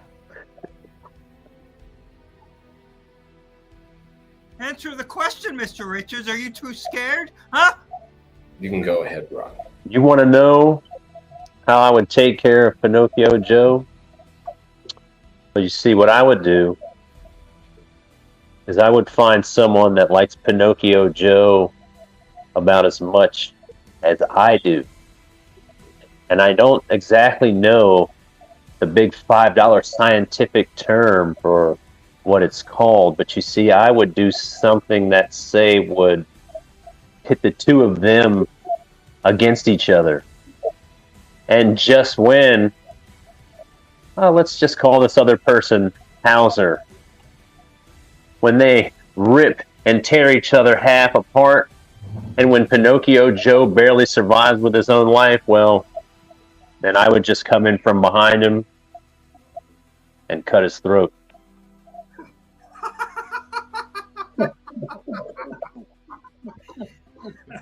You see, that's funny. That answer didn't come from Mr. Pinocchio Joe, because I know what he's capable of. But perhaps, maybe, Mr. Richards, I'm calling your bluff. Do you have it deep inside to commit something like that, huh? Do you, Hauser? When you see what Mr. Pinocchio Joe's been capable of doing, do you have what it takes, Mr. Rock Richards, to really take a knife and bring it up to someone's throat and see their life slowly empty itself from their body? You have what it takes. You know, Hauser, what is the power of steel compared to the hand that wields it? This is a paraphrase, of course, but what if you're the one who controls the hand? You see, Hauser, I wouldn't have to lift a finger to harm Pinocchio Joe if I only had you do it for me.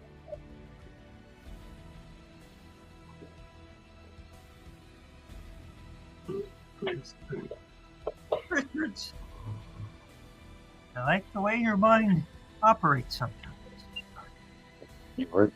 Yours too? And, pardon me, you two, we have another vote for Pinocchio Joe.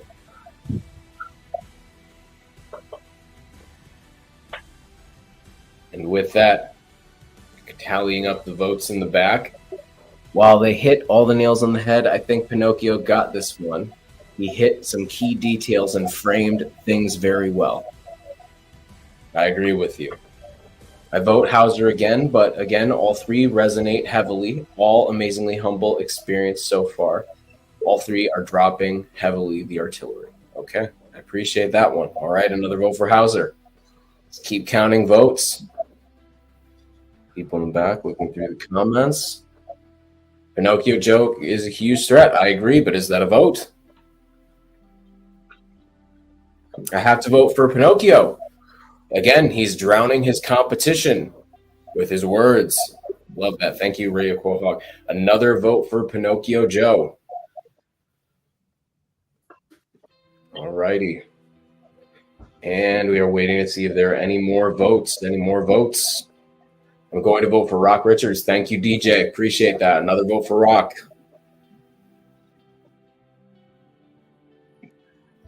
All righty. So we are going to give one more moment. And then I am going to count it off.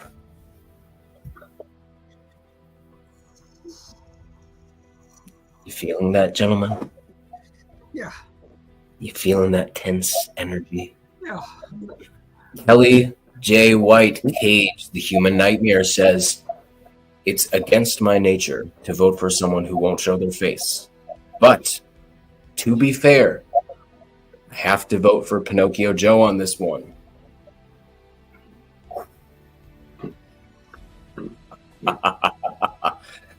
Another one. And Chad says, "I vote for Hauser," so another vote for Hauser now. We are so close, gentlemen.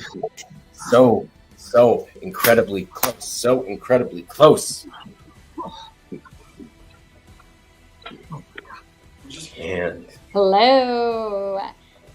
We have Chad's vote for Hauser coming in. This is intense, Joe. Joe, are It you is. feeling it? Can you feel the energy from Rock and Pinocchio Joe and Hauser themselves right now? The air is thick in this room, Giselle. We are And you know close. what? What are you thinking right now? This is your second chance. What happens if you lose it? No, we got it. We got it, Dion. All right, We I'm got voting for Hauser just in case you missed it. Thank you, Dion, for putting that back in. Hauser, this is your second chance. We're close. If you don't make it, or if you do, what are you feeling right now as the votes keep coming in? I feel like if I'm not voted for him, I don't advance. Many questions of my prowess, my existence, And we have another vote from Phil Donahue. Tough call, but Joe grabbed my solo vote for Pinocchio Joe. There we go. Thank you, Phil. Hauser, I see this in your body language. I see how you are reacting and how badly. And you want another vote for Hauser. We all want this so badly. Pinocchio Joe, I have to ask you the same question. The votes are coming in and it is close. How are you feeling right now as we await the final results?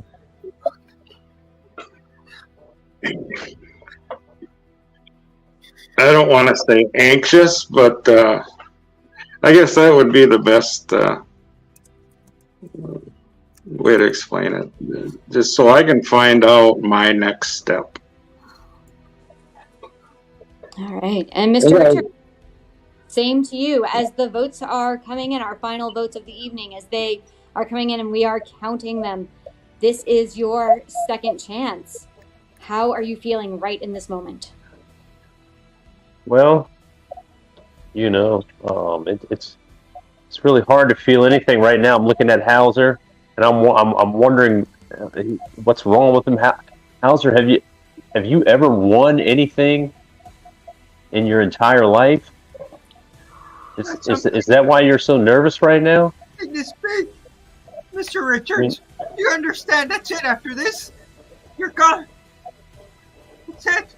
All the work, all the passion, all the endless nights, all the research. John, that's what I'm thinking right now, Mr. Richard.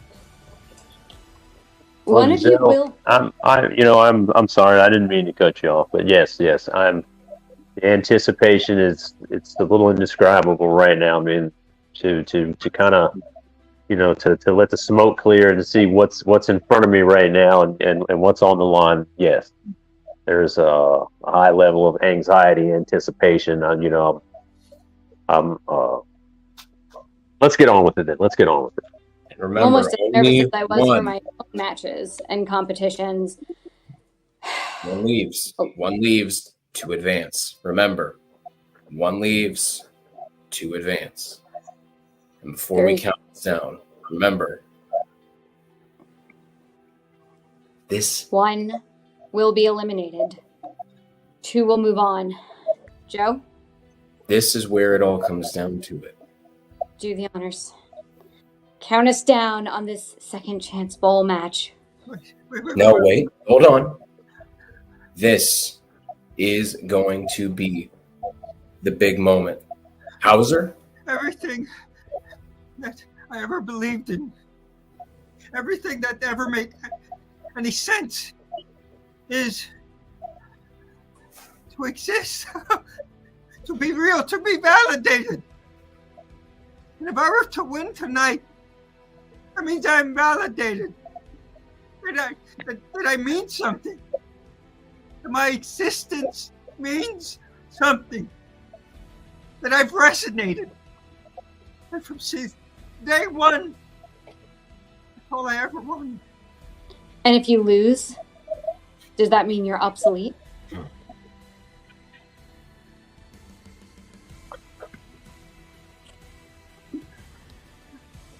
Don't say that. Well, remember, this is just how it goes. Have you been called a loser before, Howard? Sir? Have you Have you been called a loser most of your life? Yes. Hey, remember, Yeah. we also have, after this, remember, we also have Dell time still to come, and we have the rest of our time with Tom Sizemore. After Yes. this, remember that. From the archives, both of these are quickly becoming fan favorite segments, and we are able to review where the green room began and how it has evolved from the first conception of a network to what TKN is today. Hauser, you are sweating a little bit over there. And remember, we are also looking at next week's match. Hauser? Yes. Are you worried over there? Do you need Yes. to hydrate a little bit? I am. So I'm worried because if I lose, what I got? This is where you prove yourself. This is where competitors from all walks of life, film, theater, sports, some of us from the dark cellar, have all come to engage All right, in combat. here it goes. This is the fourth of 5 second chance bowl matches. And as we are seeing no more votes coming in, remember, next week will be the 5th match. The 5th. Or more so, next week will be the 4th. The 4th of 5. This is our third match. But remember, we also have Al Snow and Lenny Wilkins returning. Yes, we do. But this next week, we will have the amazing Glacier Ray Lloyd, 3-time Grammy Award winner Matt Fink, and Green Rumor Phil Justin. We do. Saturday night. All of our green rumors have had a chance at this second chance bowl. But next week is going to be a very special weekend and a very special match. Pro wrestling great Glacier Ray Lloyd also has a talk show on this very network, Breaking the Ice, co-hosted by himself and Avi Klein, and that was one of the first. That was actually, I believe, the first show ever on an Avi Klein network. So Avi and Ray go way back with the beginning of this idea and what it would become. So look forward to seeing Breaking the Ice live returning soon. That will also be on our YouTube channel as round 2 begins. Indeed. Giselle, Breaking the Ice used to be one of the shows that I started watching in the inception of this whole thing.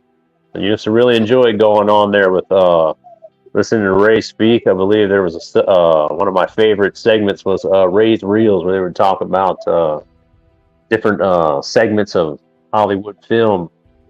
Very intimate piece of time, if you will, with Ray on that show. So it was quite intriguing. That's amazing. As Joe mentioned earlier, we will review the last part of From the Archives tonight with Tom Sizemore, but maybe we'll get some old Glacier Ray Lloyd Breaking the Ice clips in there From the Archives down the road, because we have a lot to review in our catalog. Yes, so much has happened here on TKN and on the Green Room itself. So we have a long look down memory lane, even though it's only been about 4 years or so. So that is incredible. And Rock, thank you so much for sharing that. We do have a vote from Allison here. Yes. I vote Howie. Allison, thank you so much for your vote. And Hauser, look, you are resonating with people. They are giving you nicknames. Well, my comrades on the screen.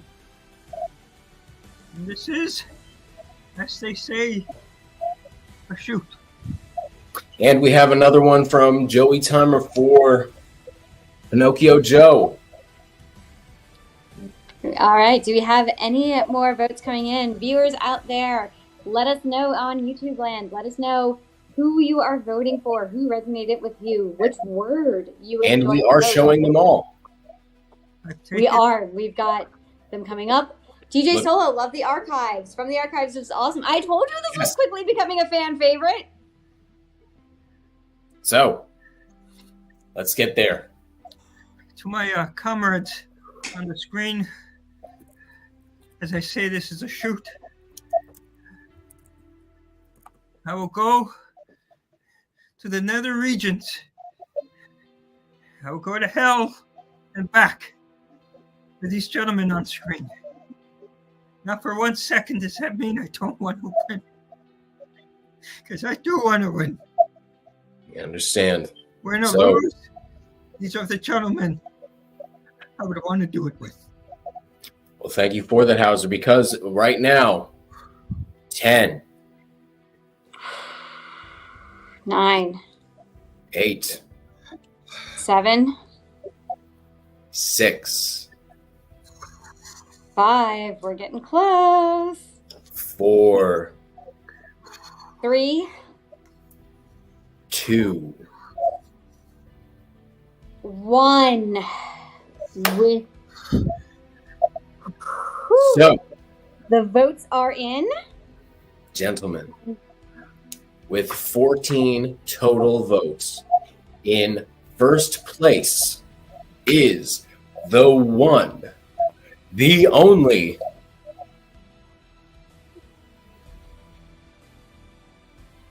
Rock Richards, who will move on to round number 2. Congratulations, Rock Give him Richards. a hand. Well, Give why, him- thank you. Why, thank you. Thank you. Thank you. And of the most star-studded tournament of all time. That is a big deal. That is an excellent deal. Congratulations to Rock Richards for This is something different for me, Joe, because this is the second chance bowl. I mean, this is redemption. This is not just a normal victory for me. So that this is the kind of rebuilding of the confidence, and the two competitors. I mean, you guys. I mean, you might not actually know what type of characters that you're dealing with these two gentlemen, but I do. Yes. Either one of them could have, and at this point, either one of them may still pull off a victory in this tournament. So I know what they're capable of. Understandable. And with 8 total votes, the second to move on to round 2 is Is it? How are we feeling? Noel It's about to be announced. Hauser O'Donnell. But wait. But wait.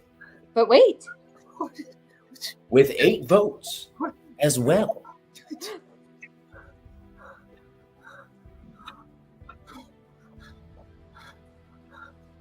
Pinocchio Joe will also move along to round number 2. And we counted all the votes.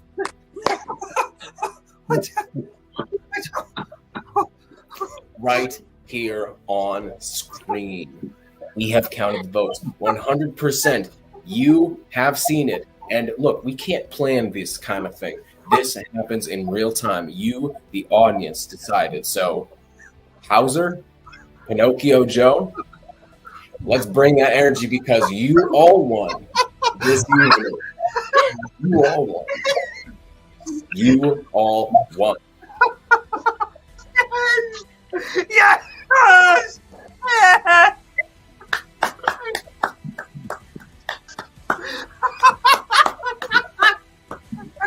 Thank you. Thank you. Thank you. Rock, I'd like to congratulate you on your top vote meeting here. You had a hell of a night. It was. Congratulations, Pinocchio Joe. Welcome to round number 2 of the celebrity tournament. Do you have any other final words? It was one hell of a night.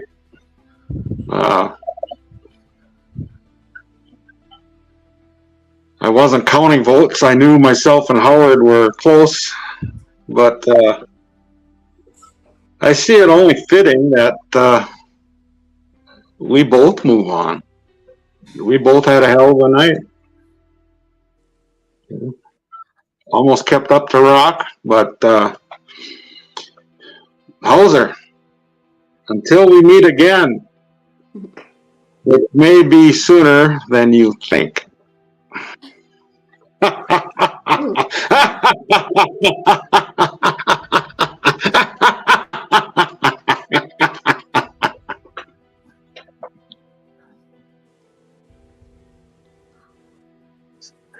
Tonight, as I talked about in my story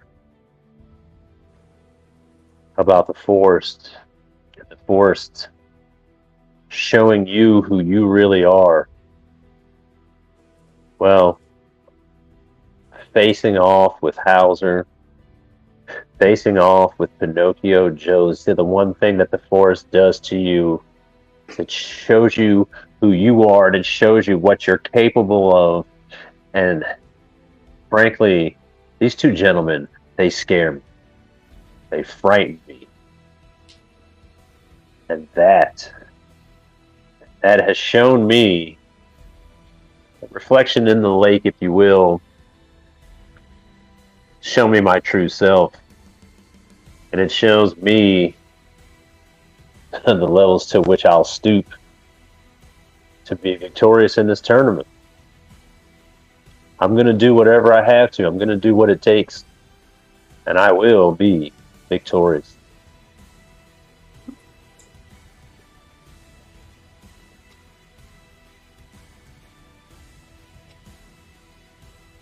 Mr. Hauser Odalot. Do you resonate with people? Do you feel validated? Verified? I Do you have any words for us? Once upon a time, there was an author, and he wrote such beautiful words that gave so many people life. That author always rests in my heart, in a great place. And in times of uncertainty, in times of chaos, times of darkness, it's good to have a reminder that sometimes a rock can break through barriers. And sometimes a Pinocchio Joe can awaken that darkness that's needed.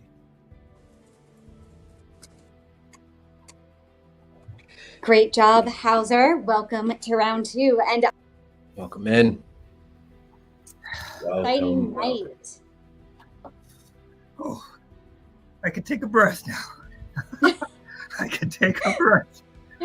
I know that feeling all too well, Good. Mr. Block. All too well. Joe, do you understand that feeling as well? I do. I do. You You faced know what? Mr. Rick Let's once. look at these comments. Wow, indeed. Yes. Well fought, absolutely. Fought. Another one. Thank you, Pat S. Radio Cool Hawk said, this is a well-deserved victory. I agree that too. Thank you for your comments. Phil Donahue, this was an epic night. Yes, it was. It's not Yeah. over yet. Two different things. Dude, Hauser, where's your relation? Come on, man. It's super hot in my room, but not as heated. Round two, baby! I feel that. Round two. Round two. With 119 luminaries.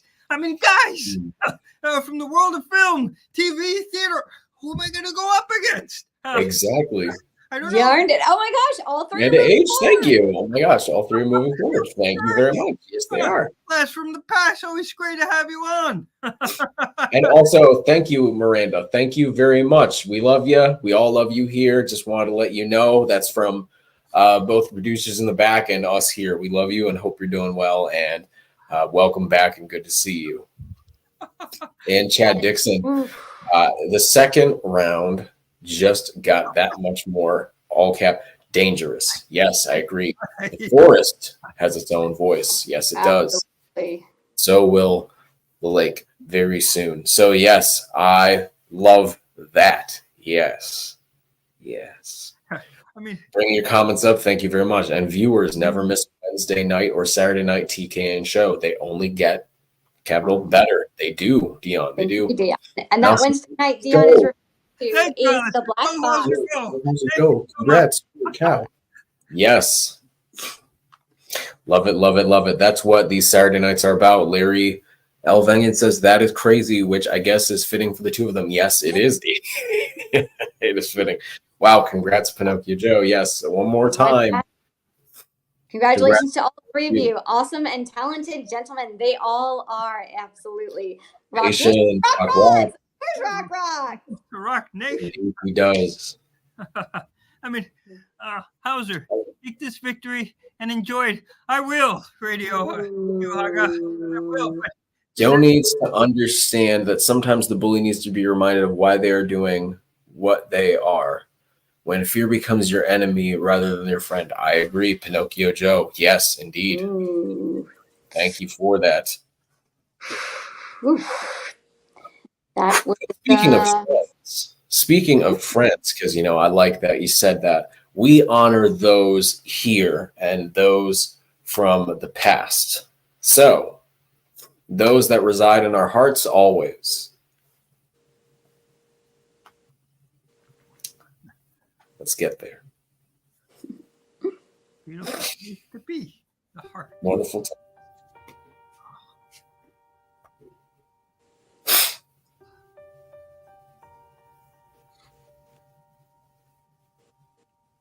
Because he's a pro. And hey, if he's got something in his mind, that's fine too. Because he's an honest guy. He's a straightforward guy. He's a man that I respect. I consider him a friend. You know why? I know what he gives me is wholehearted and it's honest every time. I never have a phone conversation with him. I never have a broadcast with him where I feel as if anyone was shortchanged, because he doesn't know that term. It's not in his it's not even in his thesaurus. It's not in his Webster's dictionary. He doesn't shortchange anybody. I'm going to give him a longer intro right now because look at this camera. This hex that you keep putting on me. Howard Collado, do you have any... Apparently I have powers beyond my reach, I guess. Yeah, that's usually what happens when, see, I'm a Leo, and I have this... Okay, Howard Collado, this person over here... Okay. ...is someone that does not shy away from the truth. I'm doing you right now. Okay. My friend, Del Wilkes. How are you, Del? Doing good, Avi. How are you? Doing terrific, Del. And right now, the floor is all yours, my friend. Thank you. Howard. Hey, what's up, Del? I don't think we've had the pleasure officially. We haven't, man. We're a part of the same platform. Howard, where are you from, man? Where are you from? Sure, I was born in Corona, Queens, East Coast kid. Family's Dominican, and then from like 10 on, then we moved up uptown Manhattan, Washington Heights, a little Dominican community up there, and so yeah. Project, Howard, project. Born bred New Yorker there. Well, so music, that's your thing, right? You're a musician. How long have you been into music? At what age, what point in your life did you realize that was something that you wanted to do to make it a part of your life? Yeah, I kind of got involved with music about when I was like 17. I was hanging out with this kid. He played, and I would kind of go up to his house in the South Bronx, and he would just kind of play, and I was just at that point I was like really into. I was getting into a lot of harder music, harder rock. And, I got the idea of let's enter the talent show. So I said, I'll sing, you'll play guitar. And, that didn't necessarily go too good that day of the show. But after that, that's when I picked up my own guitar and just kind of just started playing. All types of music? Oh, yeah. I obviously the early foundation was, hard rock and all that. But like as time's gone forward, I think I've appreciated, Spanish music a lot. I grew up with a lot of merengue and bachata. And for those who don't know, bachata is like a Spanish blues music. And that guitar work that those guys do is just amazing. So I've been, I grew up with that stuff and and dance music. So trying to fuse kind of like hard rock with dance, is going to be something I always love doing, Who would you consider some of your earliest influences in music?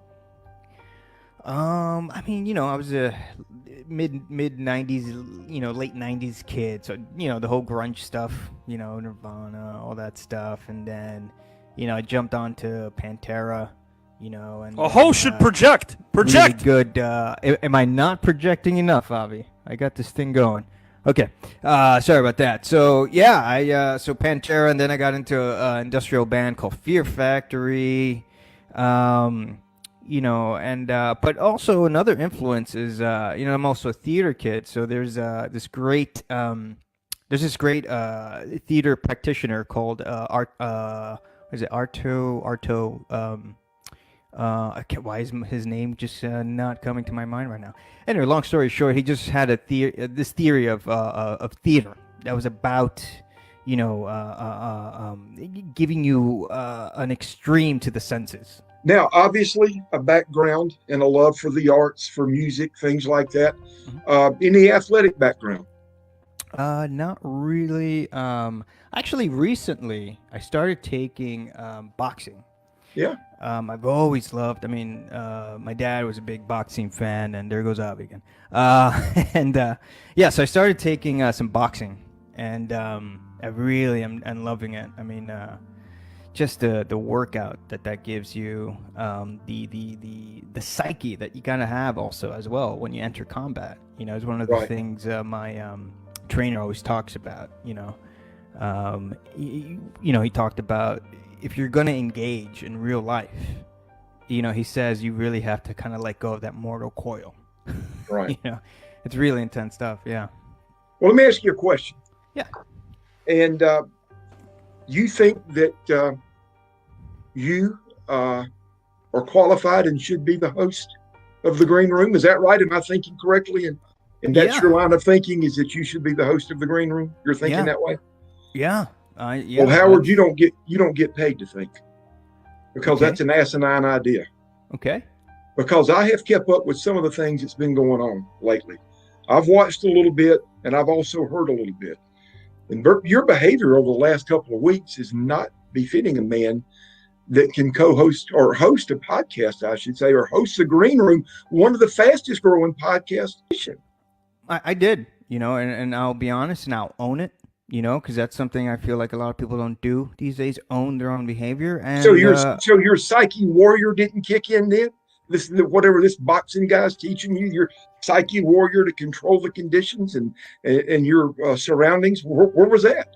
In the eye of the hurricane, I wasn't able to center myself, and that warrior kind of just left the flew out the window. And look, I'm a passionate guy, and when you push certain buttons, I like I was saying before, I wear my heart on my sleeve, and well, I don't know that you can do that, Howard, and be the host of a podcast. You've got to react under fire. You can't have those mental breakdowns. You can't. Let me tell you something. Another thing that's sort of bothered me about you too, Howard, was not only that display a couple of weeks ago, but recently the way you've treated me. And you want to host a podcast?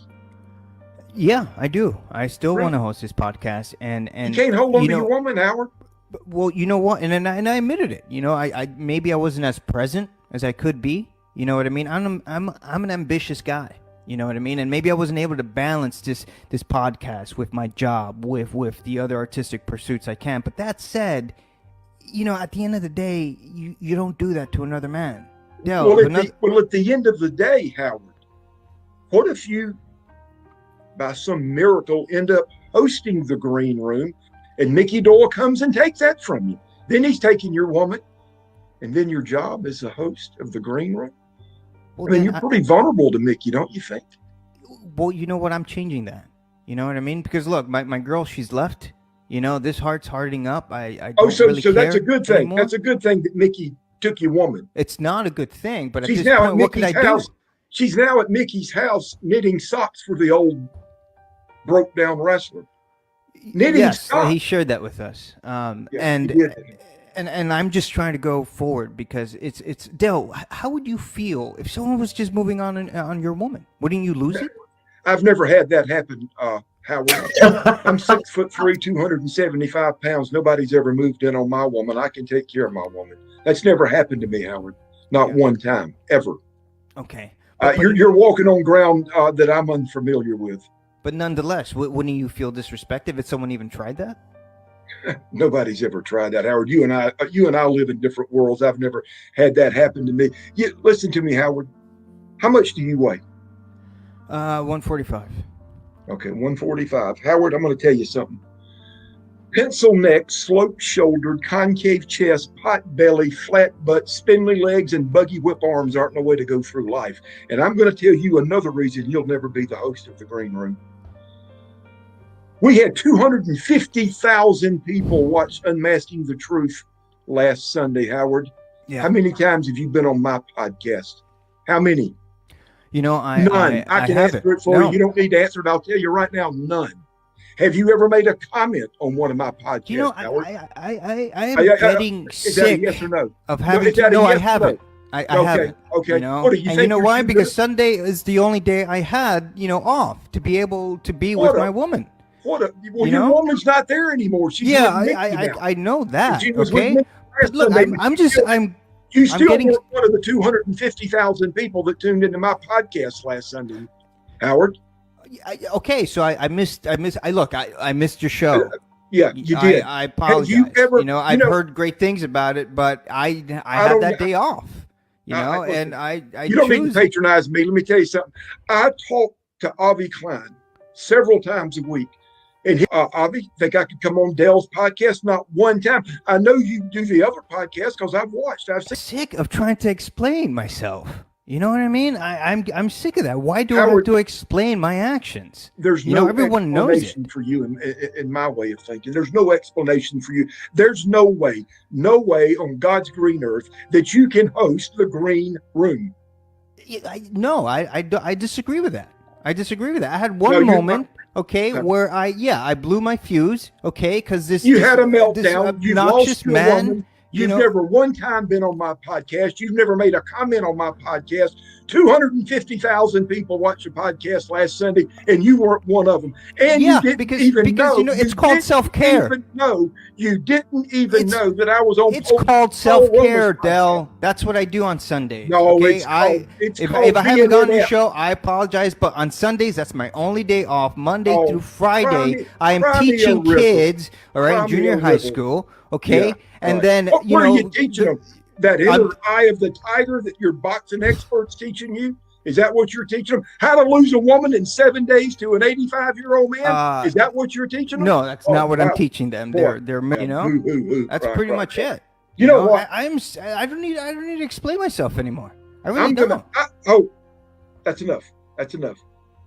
Next time you talk to me, do so with a little bit more bass in your voice. I've got something I'm going to say to you, Howard. I'm about done with you. I am literally done with you, Howard Collado. Right off the bat, Jim Carrey in all of his movies usually makes excuses, but you know what, Howard Collado?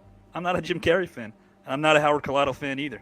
And I'm not a fan of anybody that ever disrespects somebody who tells it like it is, like Del Wilkes. Not only every Sunday, but like he said, every conversation that we have. And Del, the first thing I want to say to you is I'm sorry that he put you I could tell right now that Howard's disrespect was not only unwarranted. No respect. No respect at all, right? If he had any respect, it'd be disrespect. And I want to apologize on his behalf because you know what you mean to me and this family.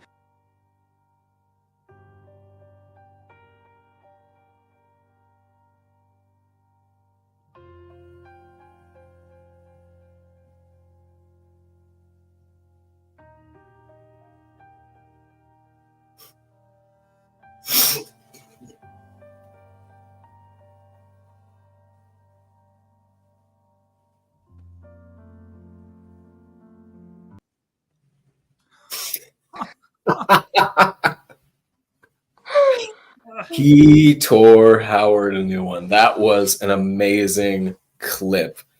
Dell Time is exclusively here on the new network. You cannot get it anywhere else. That was a lot of fun. But I mean, he ripped them the proverbial, you know what? I mean, woohoo! when he said, he's like, relentless. with a little bass in your voice. Oh my god! He did not stop. He showed us all what might happen when we're all hosting our own shows, because we could come into contact with somebody like that, and we are going to have to steer our shows back on track and make sure they're going. But whew, what an exercise, what a practice that was for Mr. Collado. But Dell. So he let him on. He lulled him into a false sense of security with that. He like, yeah, you know, and then like just like making the word like, oh, your eye of the tiger guy teaches you that. I mean, it was a masterful stroke. How he just kind of started out just very suave and very calming, and then he just went in gradually for the kill to the point. Yes. Yes. What are you going to teach your kids? 7 days of not to lose your woman. What was most frightening about it is that he was intense and still calm. Yeah, and Dell's humor and storytelling apparently was never allowed to shine when he was in pro wrestling for WWF. So here on the green room was on full display. It's nuts that he wasn't able to do that when he had his first platform. But like, boy, I would not trade anything for the moments that were ahead. I think it was a wake-up call for Mr. Collado. I think he realized. I don't think he missed his show after this, possibly. Oh no! I don't think so either. Or started tuning in probably afterwards.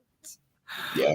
Oh, but that's what we do here on TKN and on the green room. That's the entire purpose of this celebrity tournament, is to take people like Dell, take people like Mark Henry, take people like Sally Jesse Raphael, take people like Greg Louganis, take Nancy Kerrigan, take all of us, give us these amazingly, wonderfully creative topics so that the world can see that we're so much more and not judge us based on a singular meeting, a singular appearance.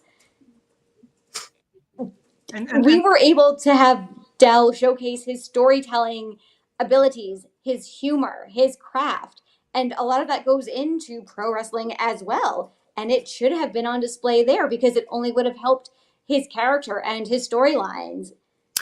Exactly. Yeah. And honestly, Howard is still he had it rough. Howard had it rough, but he is still dealing with heated moments in 2024, but in the form of a rivalry.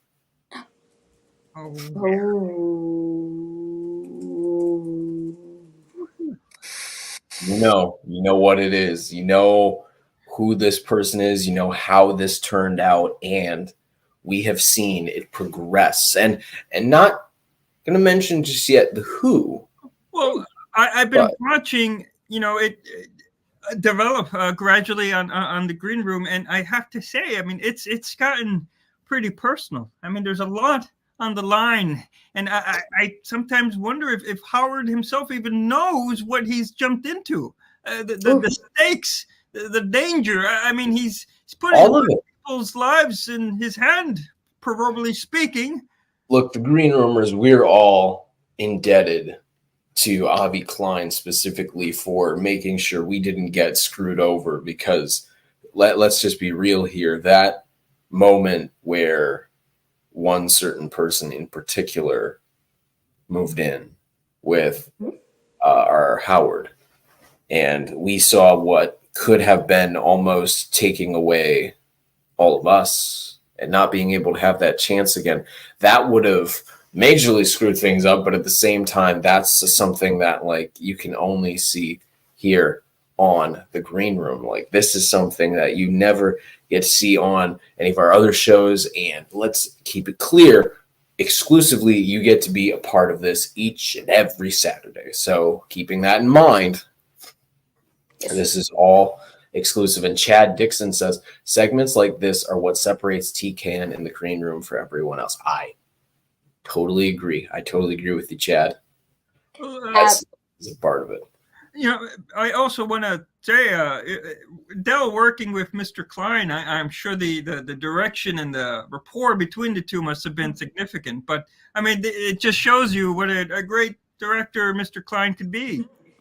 Working with Dell and that back and forth rapport that they had, I could see it being also very probably easy. I mean, Dell taking great direction, and he was a budding star. I mean, I mean that. Oh, he was a star. He was a star. Yes. And Avi created a tapestry for us all that he has done to make this area work has been incredible. And especially for this. So when we talked about Dell time, I made a comment regarding like some of the things that are discussed, not this week, but weeks prior, are topics that could be considered controversial, but they do it in a way where they're able to not just hear multiple sides of the issue, but they're also able to be civil about it. And people don't necessarily need to be civil about something, but when you're entering that kind of zone, it's very cool to know that there are people that you can trust to have these discussions with, be very open.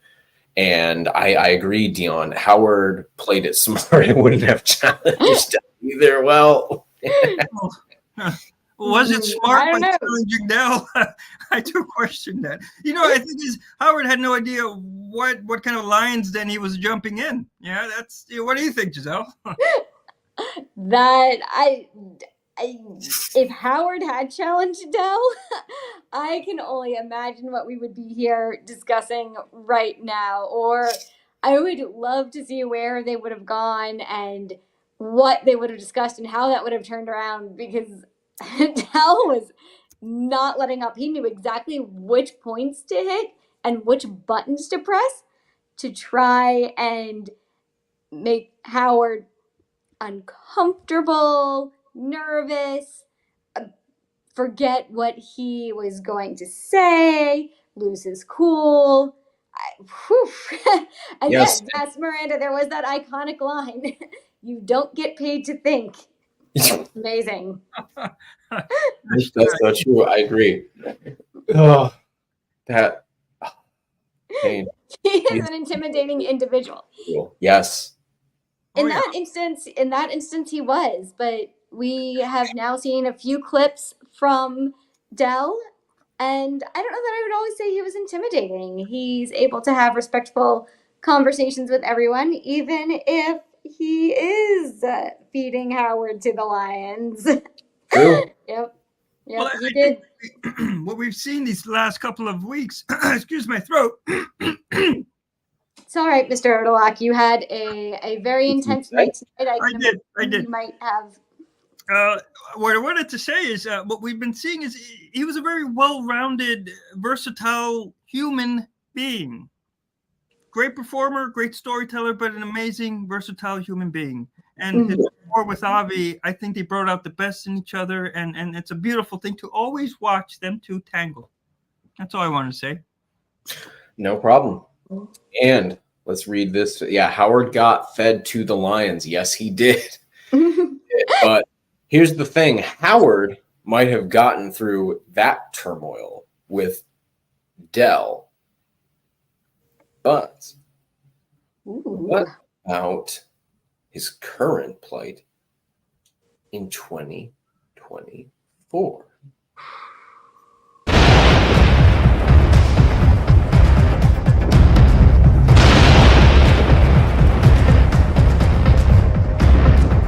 The man that's to my left and I sort of built the template of this foundation way before I called you, Mr. Kayado. Okay. Does JW get a spot according to all of you? I'm happy with an exhibition match.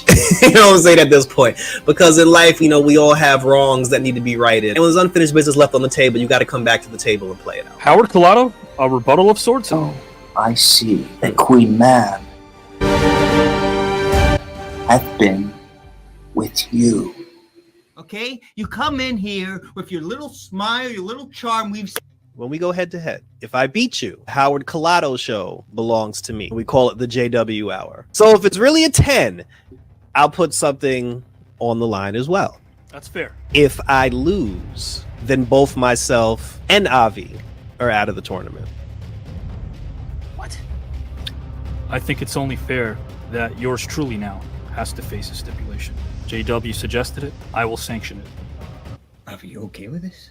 And if I don't remain as fair as I always am, what kind of a competitor am I? Just want you to know the word brother still means a lot to me. Okay? Okay? We have a deal.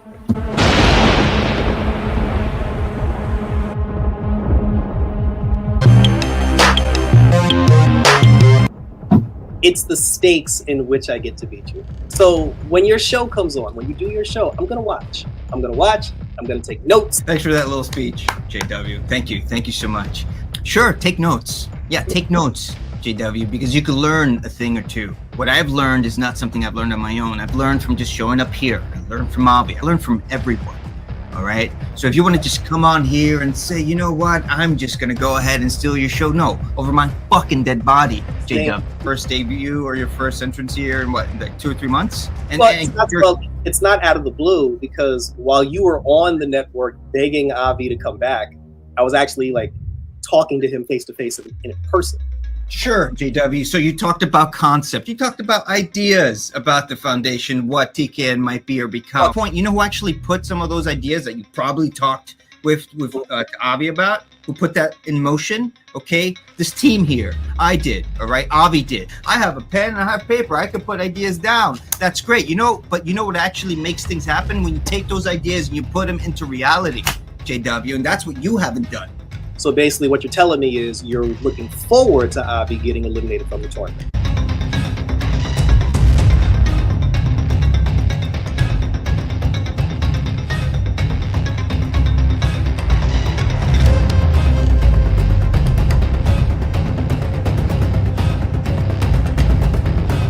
You know, we give our opinion on it and we tell people whether this is something that you should watch or something that you should stay away from. Are you like a certified critic? Do you have a Spurs?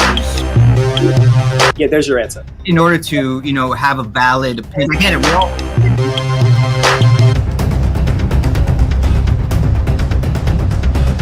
on my show, I have a really have a pre-taped interview of a really important guest I had. Her name. Because I don't know what you're talking about. Because the platform that I think you're talking about is called Red Eyes Entertainment.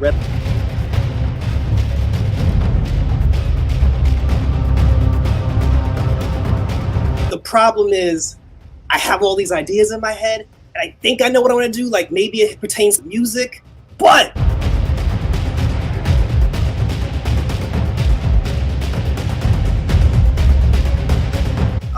Nas was able to talk about the street, and he's also able to talk about, you know, personal messages. It was always a very powerful line. I think people like Tupac would still put him in that top 5. I still think they'll put Nas in there as well. Really, with all the technical difficulties I had, really, that's how it's gonna play out. Hoping everyone saw it tonight. What you do. What did I do? Oh, I'm just shoving a knife here. Oh, what did I do? I'm gonna shove another knife here. See, this is you now trying to get them to turn against me by making up things I didn't say. I do not want my voice to be silenced. That show is my voice. And that's another thing. When the stakes got brought up, I didn't hear you say, no, let's not do that. We have a deal. He shouldn't get eliminated. We have a deal. Because your obsession with beating me was more important than him. You asked me, what's more important to me? Sorry. Technical line difficulties.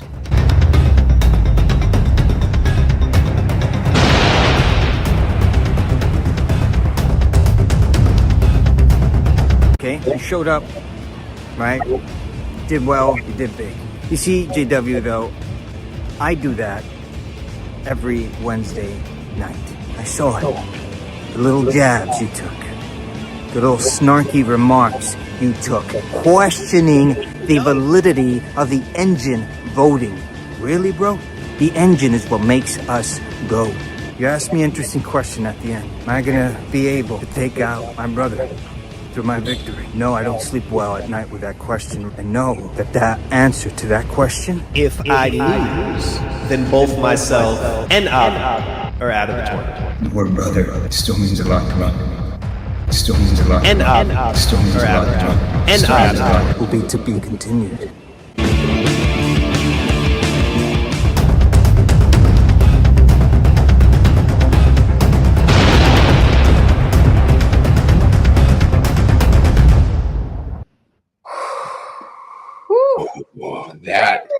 That was an amazing video package.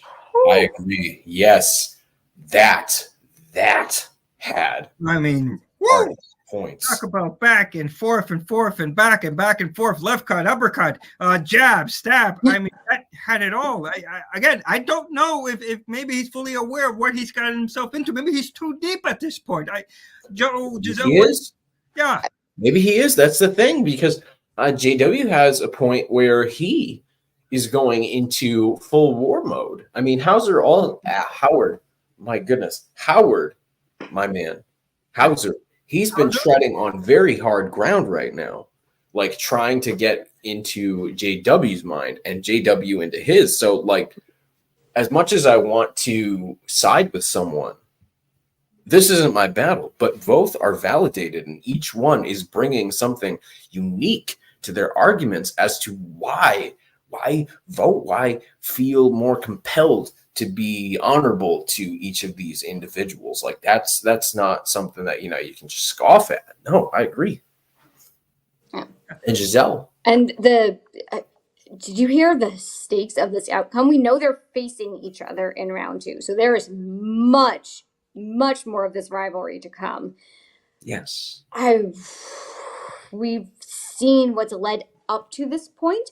Mm-hmm. So I can only imagine how much more fire each of them is going to bring leading up to their match. We have this promo special show coming up before round 2 begins, and we know they are calling each other out. Yes. I'm looking forward to that show a lot, but those are going to be 2 promos I am paying very close attention to. Yeah. Speaking of promos, right? Promos are the foundation, so to speak, of this amazing tournament, right? And speaking of the foundation, this is the thing that they fight over, correct? And here's the question I want to pose to you two. Now, there was an interesting argument that Howard made. He said, "Look, JW, I acknowledge that you had some great concepts, some great ideas that you discussed with Avi, but really it was Avi and Howard, and I will throw you guys in there as well, Joe and Giselle. You've also been part of that foundation who actually implemented and put into action those ideas. So chicken or the egg? I mean, who has the more valid point here?" Well, it feels less like chicken or the egg, and it feels more like, I'd say both of them were born in a position that each of them brought something unique originally to the table for the Green Room's history.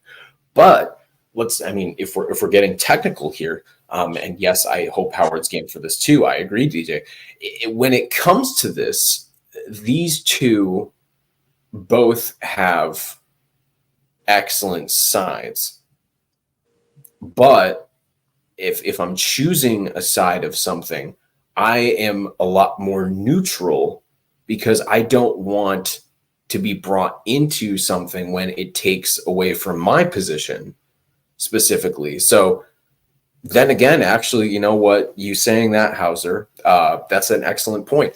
I would say I might side with Howard on some of it, like just because he didn't bring us into it, but JW did. It's Mr. Hello, Mr. Klein. Guys, gals, and pals. Joel Risatano. Hauser Orla. Giselle. The Green Room. Episode number 196. It is Saturday night, guys and gals and pals. And the first thing you all should do is tell me what you think of this one-time only dramatic echo that you hear before you. I Why love not it. switch things up. Why not have fun? Fun. Why not do something different? Not just for the sake of doing something different. But having fun on a Saturday night, guys and gals, starting with giving a round of applause to Mr. Joe Rositano, who's been hosting one hell of a show tonight on the Green Room, episode number 196. Moderating, hosting, keeping things moving, steering the ship as only he can. The host of the voiceover, Joe Rositano. Buddy. Chad Dixon, welcome to see you. Guys and gals, I have a very special announcement. The reason why I'm here now is to announce something we've all been waiting for. It happened on Wednesday night. Chad, you know the deal. Pat, you know the deal. Dion, you know the deal. Ramon, you know the deal. Guys and gals and pals, we have got something to announce that we've been waiting for. And we've been waiting for this moment because it has everything to do with all of you. It has everything to do with the engine that makes this thing go. The engine that makes me go. The engine makes Hauser and Giselle and Joe and Howard. Guys and gals, I'm sure he's here in spirit. I could tell he's got his hands full. But this is about you right now. Next Saturday night, just to let you know, is a very, very, very, very, very, very important night for me because it signifies something that reminds me that numbers are more than just mere images you see before you, that remind you of your daily tasks and errands and chores and anniversaries and birthdays and all these amazing dates that mean something. For it to mean something, you have to feel something. July 6th makes me feel. Because July 6th was the night, or I should say the day, that ushered in what is now known as TKN. Ray Lloyd, a friend I started working with in 2019. We did live stuff before we ever did this. StarCast 2019 in Vegas. Interestingly enough, they called on us to do a live podcast back then. For the wrestling fans, the same night Cody Rhodes was being weighed in for an AEW pay-per-view, the first AEW pay-per-view. Ray Lloyd and I were hosting and didn't know what we were going to put together. We had about 5 days' notice. So interestingly enough, I put together a tournament that featured some of the greatest wrestlers and the greatest cinematic roles that they were ever had in their careers pitted against one another. We had Roddy Piper as Nada and They'd Live. We had Fezzik, portrayed by Andre the Giant and Princess Bride. The Rock and the Scorpion King, so on and so forth. Terry Funk. Of course, Andre won. Roddy Piper got second. But it set the tone for something different. Planted a seed in my mind. It let me know that even though wrestling fans that were clamoring to get to know their favorite pro wrestlers, let me know that there's other interests that they have. And I let the pro wrestlers know that there's more that meets the eye when it comes to what they have to offer. There's much more about them that we need to unpack. I already knew that about our film and TV folk. I've been working with them, writing for some. And it was a Yahtzee moment, an aha. I knew that this network was going to be all-inclusive. I knew that this network was going to bring in people from all walks of life. And it did. But it needed planning, careful planning, strategic planning, Joe Rositano, Hauser Orlock, and Giselle. It needed time. I needed to make sure that it could breathe a bit. So in July of 2020, July the 6th, Glacier Ray Lloyd, myself, and Howard Collado debuted Breaking the Ice, episode number 1. From that point on, I'm proud to say I was on 7 days a week, 90 minutes and 2 hours every single day, unedited, unscripted, unfiltered. Who else gives you that? The network did. It was live. It was raw. It was a lot of writing. Every show had a different game. Every show had a different guest. Every show had a different segment. We were all there. Joe began watching. Hauser showed up out of thin air. So too did Giselle. And we all did. We all participated in this thing called TKN. So next week's July the 6th is special. because it makes me feel. And if you guys saw the abomination that took place this past Wednesday night between Mr. Biden and Mr. Trump, at least you know that we do debates right. We do it the right way. Because you can laugh like we are now and you can learn. It's not about bravado. It's not about who's right. It's about who's willing to showcase their heart and soul. Who's willing to open up so that strangers become friends. So that we can relate to each other. Friends is a word I don't use or express lightly. I don't have time in my life for phony friends. I have time in my life for friends.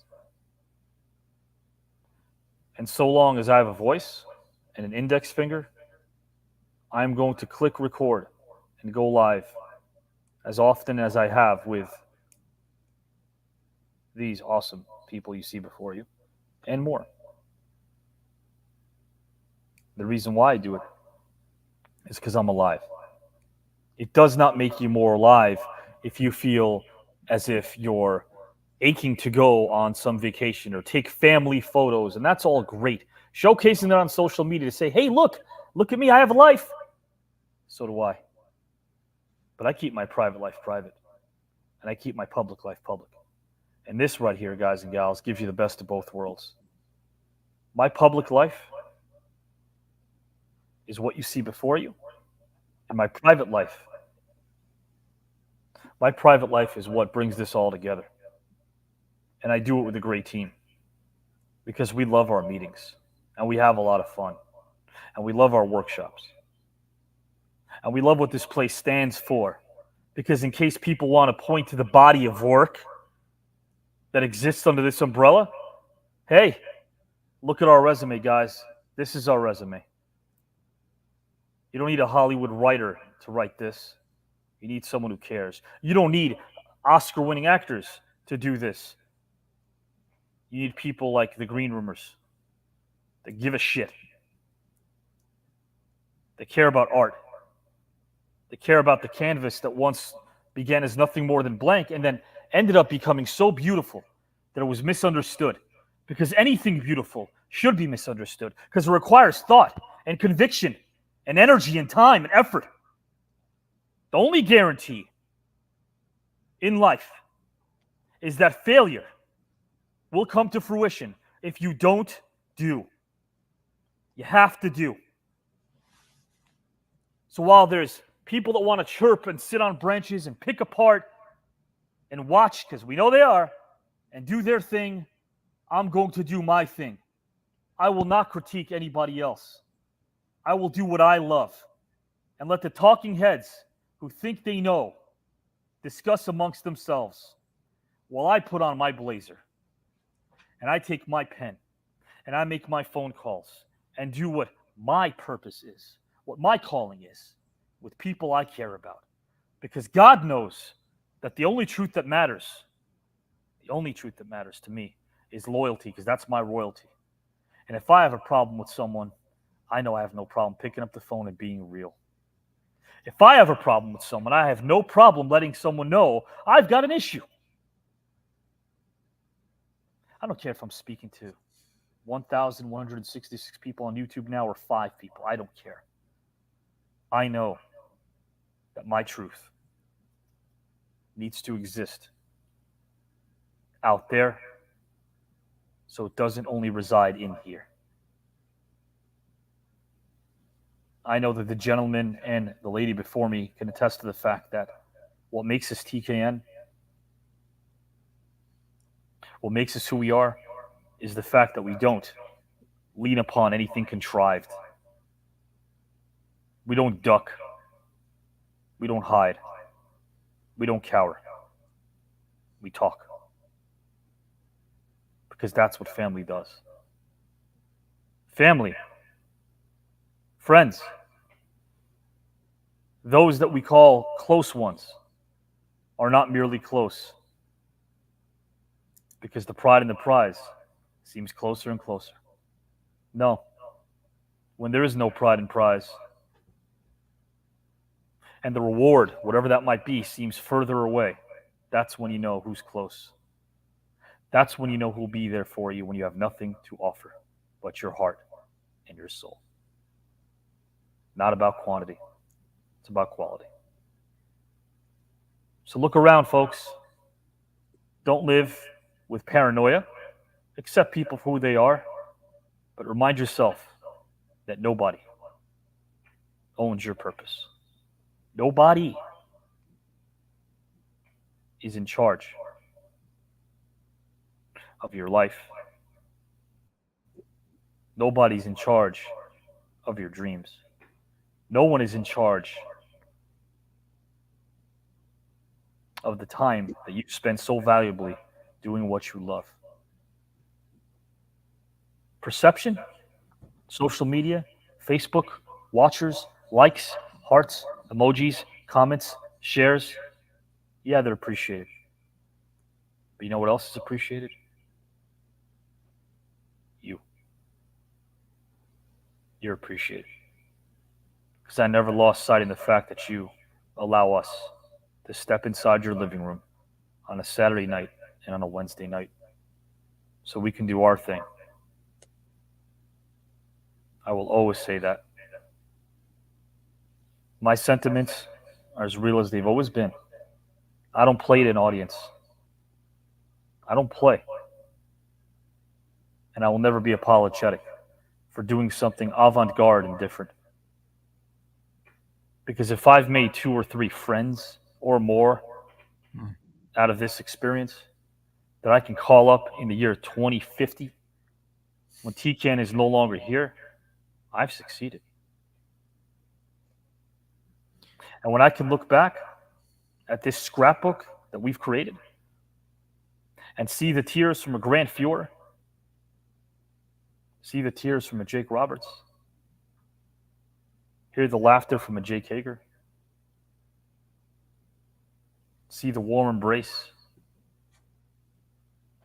of a Giselle, of a Howard, of a Joe,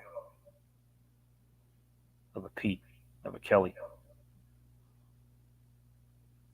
When I can hear the heartbeat of a Pinocchio Joe who otherwise lived in a cold place, void of human emotion. When I can hear that, touch it, feel it, it reminds me that in this virtual arena that we call the green room, life is strong. Life is powerful. Life is real. I'll take this over some of the phoniness out there any day of the week. Those are my thoughts.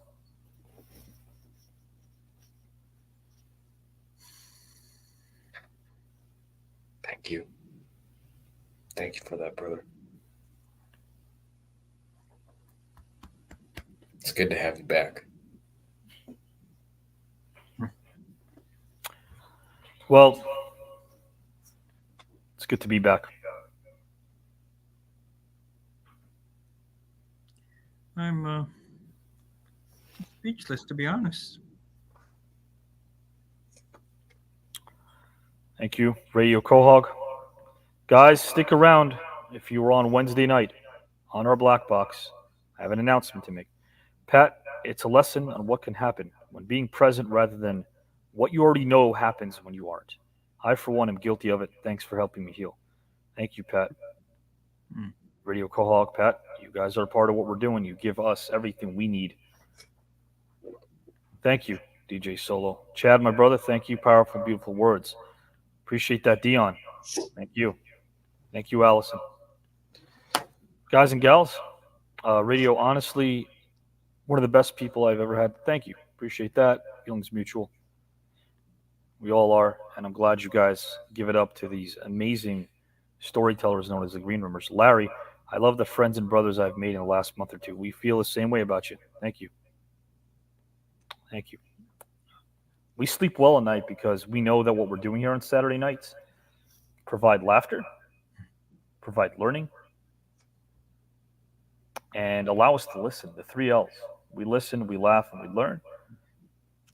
Call it what you want. I can never condense it, but for the sake of time, I will. And anytime you could do that consistently every week, you're a winner. Anytime you could do that in a way that doesn't come across as preachy, when it comes across as genuine, it usually is. You can't fake reality. You can't fake reality. So yeah, this place is my life, and I'm proud of it because I don't walk around aimlessly. I know what my purpose is. It requires work and vulnerability. And the moment you stop showcasing your vulnerability to others that care about you, it's the moment you cease to exist. Because if we were meant to live alone, we would be. Glad that we're able to do this virtually. And I'm glad I was born the year I was born to be able to do this virtually. It means a lot. For all the crap we talk about this generation, where we're headed, we would not be able to do this right now if we weren't thriving and achieving in 2024. It's a big deal. Guys and gals and pals, what else is a big deal? Well, let's talk about something else that's a big deal. Here's what's a big deal. All of you. Wednesday night, something happened, and that's why I wanted to go on here live, because the engine that makes this thing go, all of you were told that on this very rare occasion, with all these spots being filled up left, right, up, and down, there's still one spot open. One second chance bowl spot open. We know that Al Snow, who sent us that video that we played last week, is coming back. You know, Al did his best. Couldn't make it, sent us a video and said he's coming back, and he is. So with 90 minutes to spare, I called up Ray Mercer. And Ray Mercer came in with 90 minutes notice. On the phone, he said, I thought I got eliminated. I'd love to come back. I go, well, it's your lucky day. Ray came back, and look, to the winner goes the spoils. Ray Mercer is now in round number 2. Scott Winters, no surprise there. We all knew that Scott has the capability of winning this entire tournament. Joe Hauser and Giselle. Scott Winters is a force. And he is. And then we also found out that Todd Bridges, guys and gals, and Brian Taylor. What a huge battle that was. We'll show you some of those moments in a moment, but they all advanced to round number 2. But what about Lenny Wilkins and his tech issues?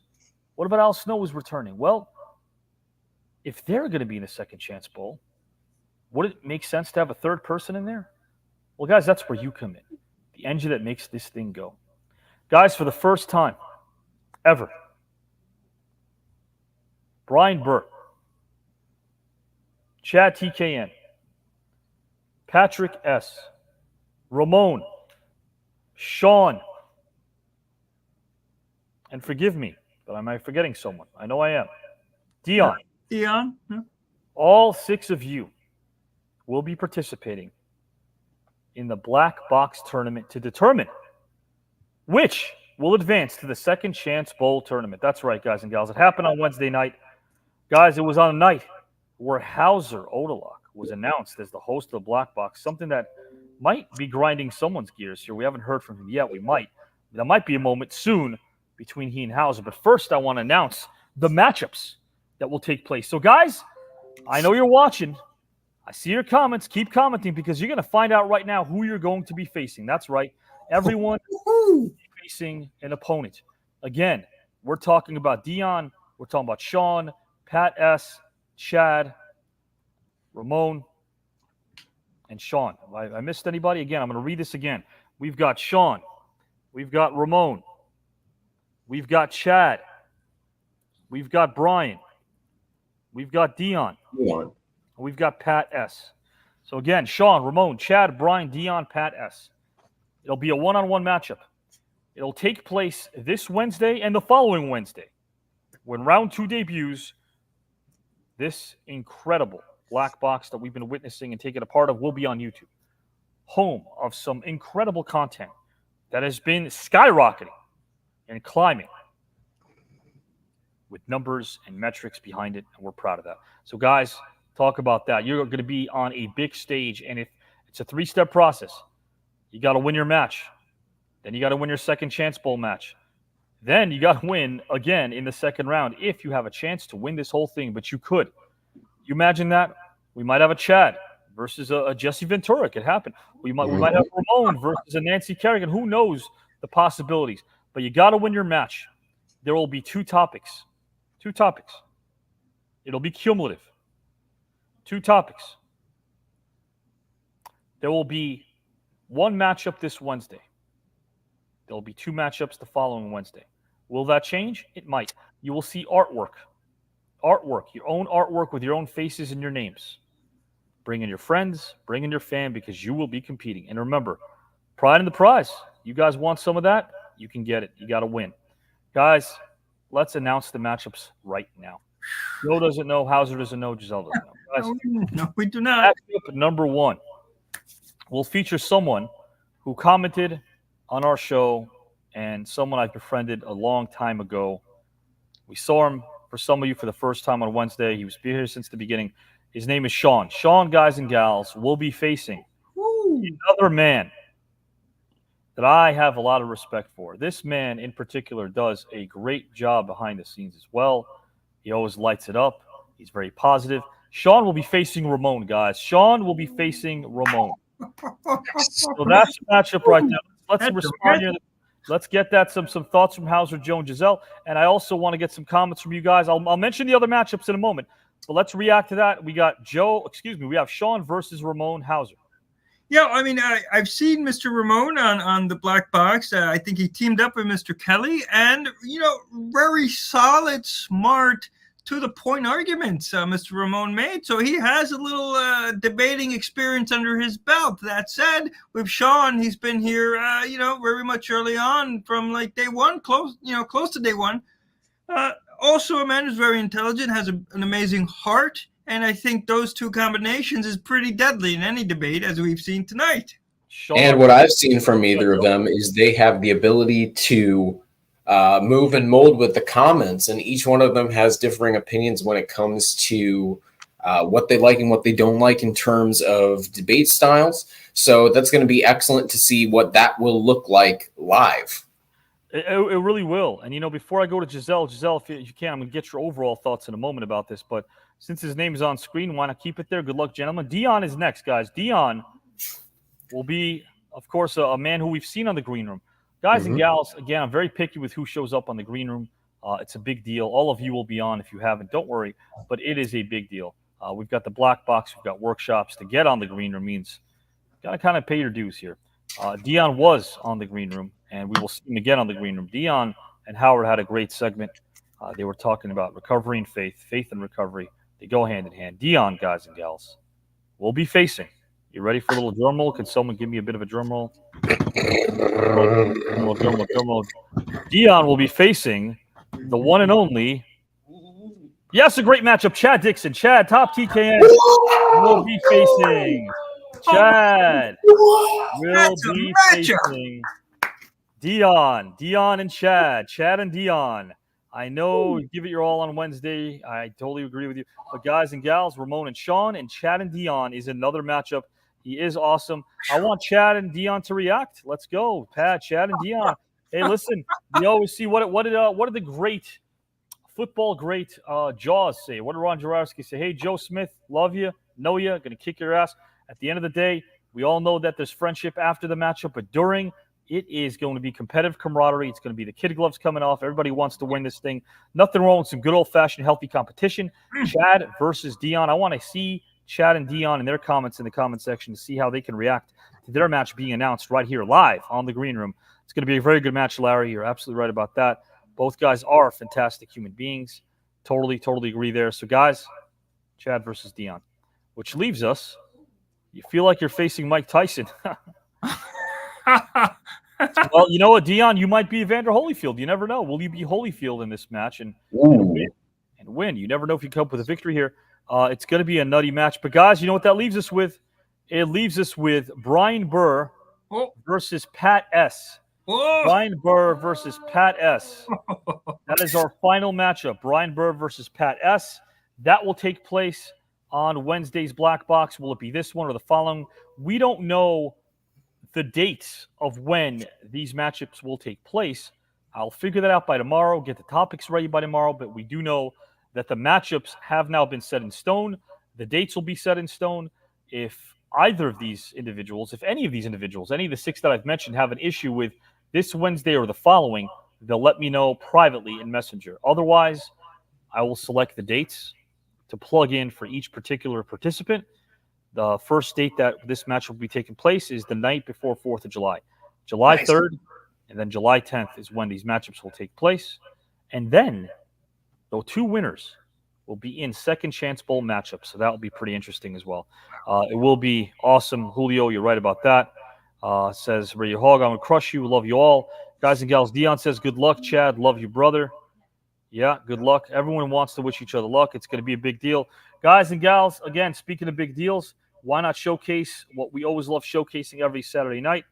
We want to showcase the fact that we're big deals because of you, not because numbers, but because you make these numbers. You give them life. You breathe life into these numbers. So please, if you can, enjoy. That piece that we're after lies somewhere beyond personality. As far as I can tell, it's just about letting the universe know what you want and working toward it while letting go of how it comes to pass. And when I say life doesn't happen to you, it happens for you, I really don't know if that's true. I'm just making a conscious choice to perceive challenges as something beneficial so that I can deal with them in the most productive way.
Remarkable to be able to sit down and learn so much, right? It's remarkable to have fun while you're doing it. That's where we're spoiled. I feel like we're spoiled because we learn, and sometimes we forget that the brain is absorbing because we're so much to one another when we're open to one another. We're so much to each other.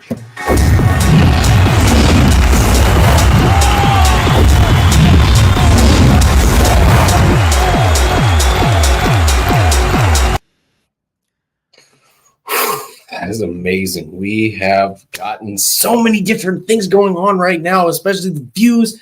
And on top of that, we now have second chance bowl matchups, possibly in the future.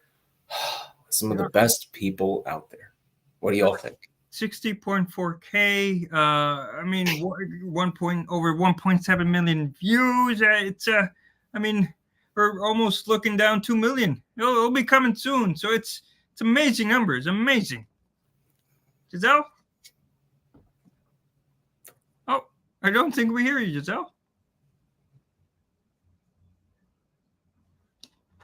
Can't hear, but everything's okay. You know, I just. Nope, we are Here we go. good. I'll add my own elation to that. We still don't hear you again, Giselle. Not sure why. But you know what? Still, we appreciate it, and you know, it's a time and a place, and things just happen. But hey, these views have grown. We've gone places that we didn't think we could go so many years ago. But you know what? We're here now, and if you're here now with us, thank you for that, because it's a big. Thank you so much for all your support. Without you, the engine, we wouldn't be here, and we wouldn't also be able to do things like this with the black box and what's going to come up next. Like, we would not be able to have this happen whatsoever. So thank you for this. Yeah, again, one of the things I always, try and keep in mind is, again, 60.4K subscribers. What does that mean, really? But that means 60.4K human beings. Always saying that your content that TKN puts out, it means something to them. And that, to me, it's a beautiful thing. No, agreed. It's a beautiful thing, and it works really well all around in a way that benefits us all. And honestly, it's cool to see it live, especially when we get these videos that like update. And thank you so much, Avi, for being so supportive and being there to catalog all of this and be the one that's steering the ship while we're all working on and creating this whole thing, because it's amazing, and it's been one heck of a ride. I appreciate that. I am going to tell you this as well. This wouldn't be a ride without you guys in the car as well, as we take turns driving the car. Guys and gals, again, thank you. If you missed last Saturday night, you missed one hell of a show. I do want to tell you this. There are always moments that we try to present, and those moments are never planned. A lot of them are spontaneous. But after the shows, we take our time thinking about some of the moments that were captivating, some of the moments that definitely spoke to us and spoke to you. And we have new viewers every week, so we want to be able to give them a condensed version of what happened last week. So, guys, if you were here, you'll enjoy these moments again. And if you weren't, check these out for the first time, because last Saturday night, the Second Chance Bowl tournament began, and what a night it was.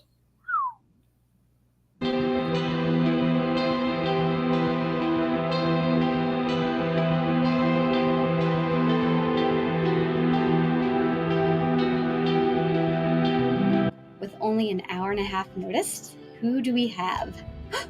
You want to talk about legends? How about a gold medal winning U.S. Olympian? How about a WBO heavyweight champion? How about a Hall of Famer?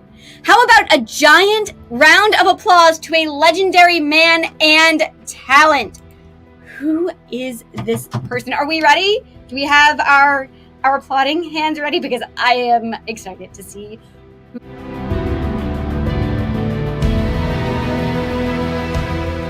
Ray Mercer! Hey, everybody. How's everybody doing?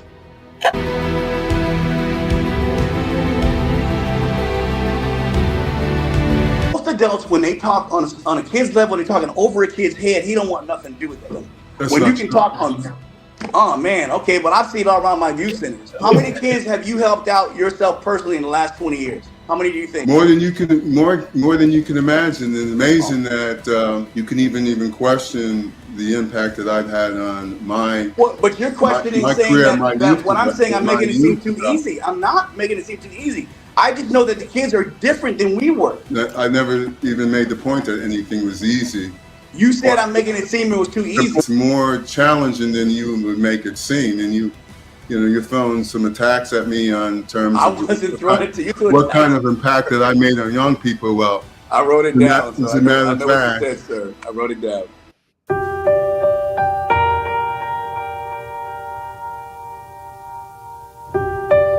How much progress has really been made in the area of education? How much progress has been made when it comes to educators themselves feeling as if they're higher up on the totem pole? We don't feel that way. And that's something that has never been addressed. Always at least 5 or 6 or 7 other policies that override education. I agree with you. That's what is filling our minds right now. That's what is all over social media. So these issues that are great, so desperately important to us, they get very little time because, again, that really, it has no sizzle to it. It doesn't drive the narrative.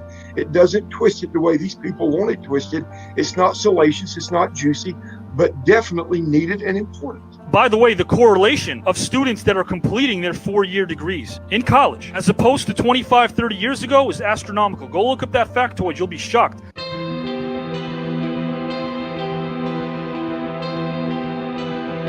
Of the one and only Scott Winters. Hi, Giselle. Good evening, Mr. Brian Taylor. Hello. Good evening. How are you? Mr. Todd Bridges. I'm here. What's up? How you guys doing today? I am Hey, everybody. Ray Mercer. Congratulations. You are in round 2. Wow, I'm honored. I am very honored and surprised, I might add. Scott Winters, you are in round 2. Congratulations. I'm so excited. I didn't think I was going to advance, actually. Todd Bridges, 32. Brian Taylor, 32. Congratulations to both of you. Welcome to round 2, Mr. Taylor and Mr. Bridges. Good job, brother. Yeah, man. All right, Brad. Okay, I just don't want to see him again. Yeah, I don't want to see you, Brian.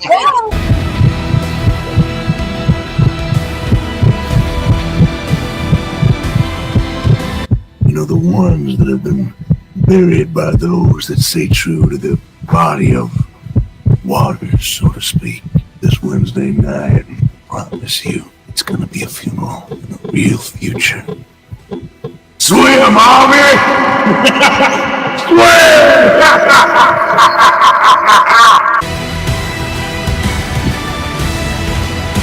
Hello everybody, former WWE superstar Al Snow, and I will be returning to whoop some I can't really say that, and take some initials because I moved just too fast for names.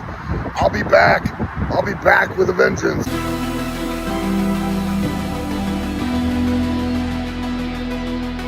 Oh, no, that's the bullying program right there. Very important to the kids. It provides sports clothes and shoes and books.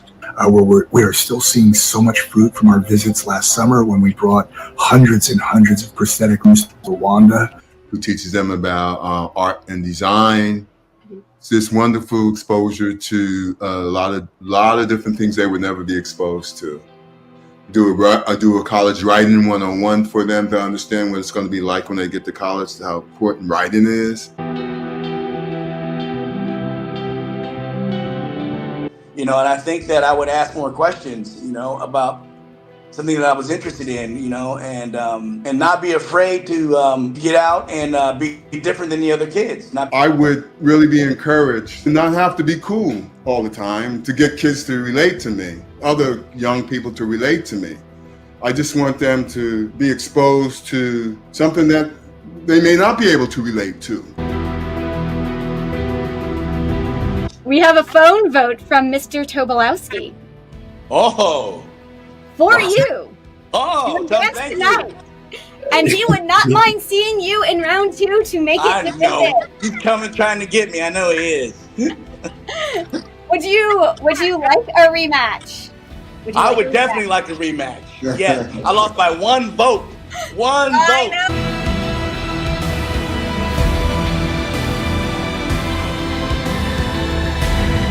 Does everyone want to see something very inspirational? Well, if we haven't seen it already tonight, I certainly want to see what could possibly be more inspirational than this match. Scott, what do you think this is? I don't know. I don't know what Avi's cooking up in the back. He's like the Wizard of Oz. He knows what he's doing. I don't know what he's going to show.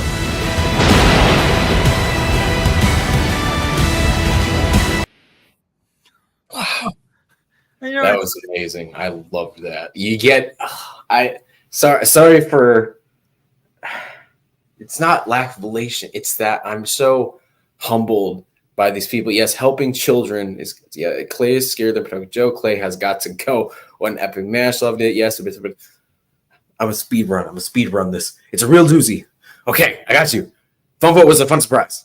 Yes, that was. Yeah, Brian Taylor and Todd went into it. They did an amazing job, and I swear that was probably one of my favorite ones. It was such a great episode. I agree with you, Radio Quahog. Heated debate, both intelligent people. Todd brought the heat. Oh, yeah. Avi, so true. Our education system has suffered tremendously. The most important institution our country has. No, I agree. Ray came in clutch. Yes, he did. Amazing job. Giselle is so good at what she does. Yes, she is. She did fantastically then, does fantastically now. You're not only truly alive if you're not present in it. Yes, I agree, Pat S. Indeed.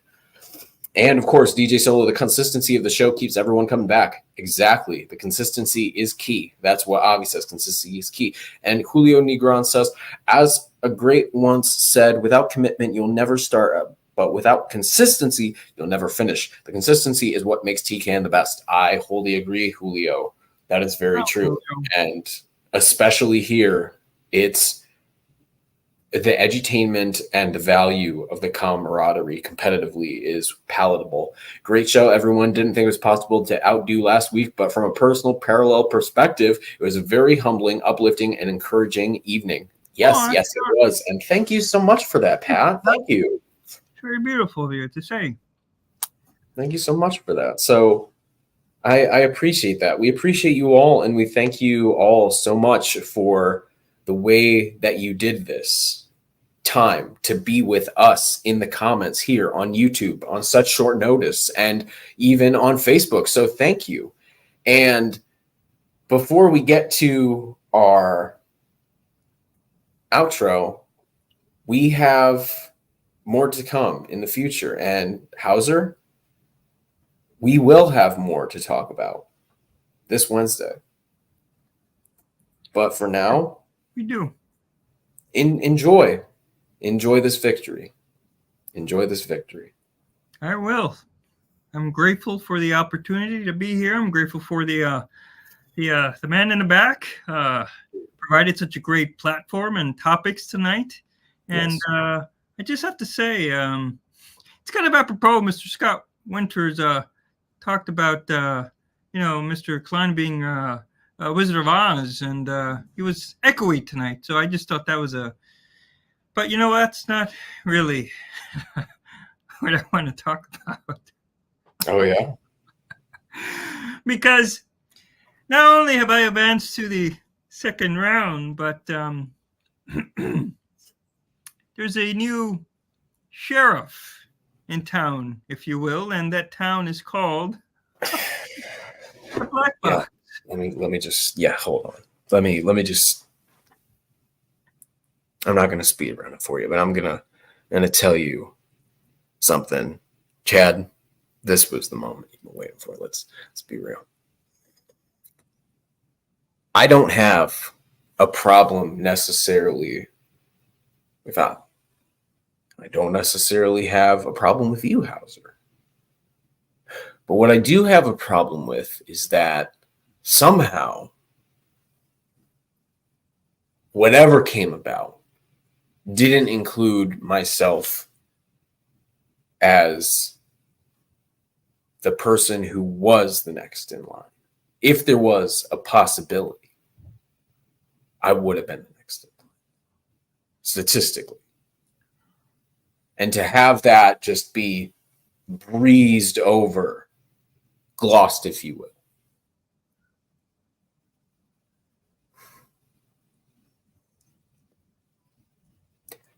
I put myself in a position very vulnerable, hurt. And for someone to not have that work, I'll read this briefly. Clay and Joe are the bullies of the block. And remind your gents that there are some things that aren't to be trifled with. You confront people with fear, but do you have what it takes to confront your own? And I can answer that with the moment that needs to be said. We will confront those, but we'll confront it on Wednesday. Because right now is not the time. But just know this. I said it wasn't over. I said it before. And in the past, hosts and whatnot, they've said, okay, well, show up then. Here I am. Showing up.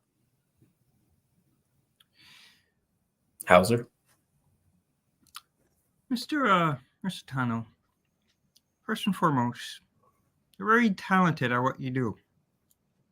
I think for 3 hours and 30 minutes and 54 seconds, we've all seen the full extent of that talent as you were hosting tonight. You did a great job. I see your talent. I applaud it. I acknowledge it. The black box, as we all know, is something that is very close to your heart because you were there in its inception. But let me ask you a question that I've battled with all my life.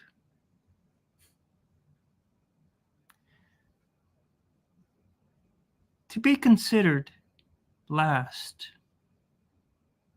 with no acknowledgement, did it make you feel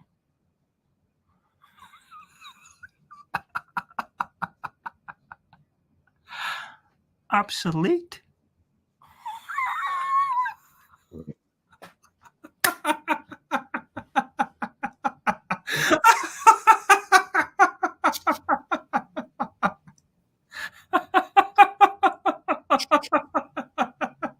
at it.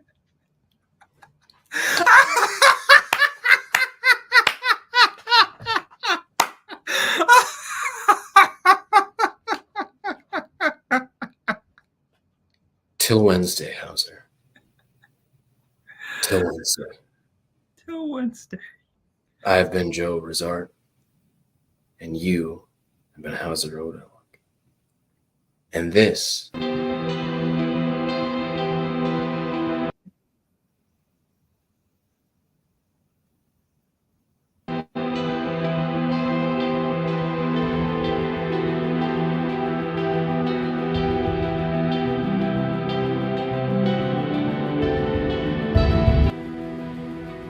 Obsession's going to be talent every time. You got all the talent in the world, but are you obsessed? Is it all you ever think about?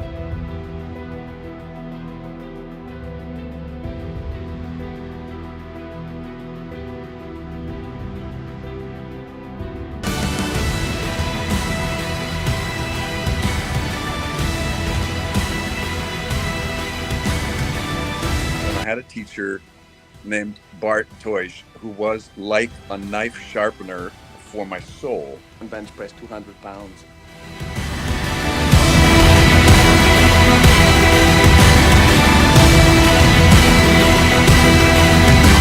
Guy standing there, and zip, something passes him so fast.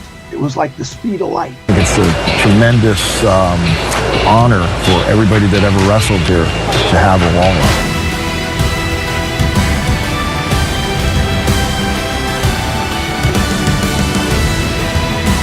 It brought horror home, and Hitchcock did this with a very wry and droll sense of humor. The Stand was shot on 16 millimeter film.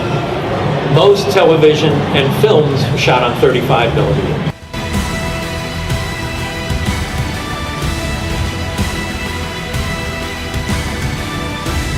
That music is one of those things that it's so universal, it transcends, race, religion, all of these things. Trials and tribulations, just like it is in the theater, music world, any of that, and you kind of like work your way up the ranks.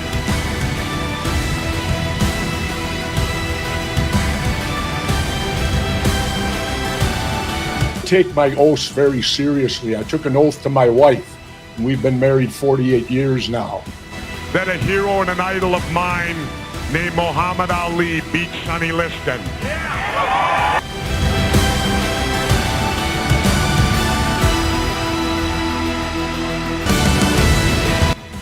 If someone else has this faith in me, wow, I need to have that faith in myself too. She couldn't have skated this original program any better.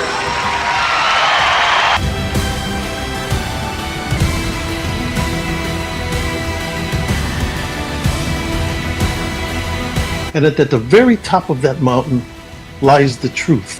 Who do you think Gideon played before he met you?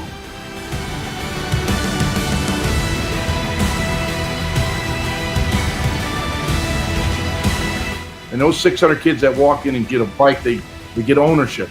They get freedom. I enjoy the pressure to do well and the pressure to excel. And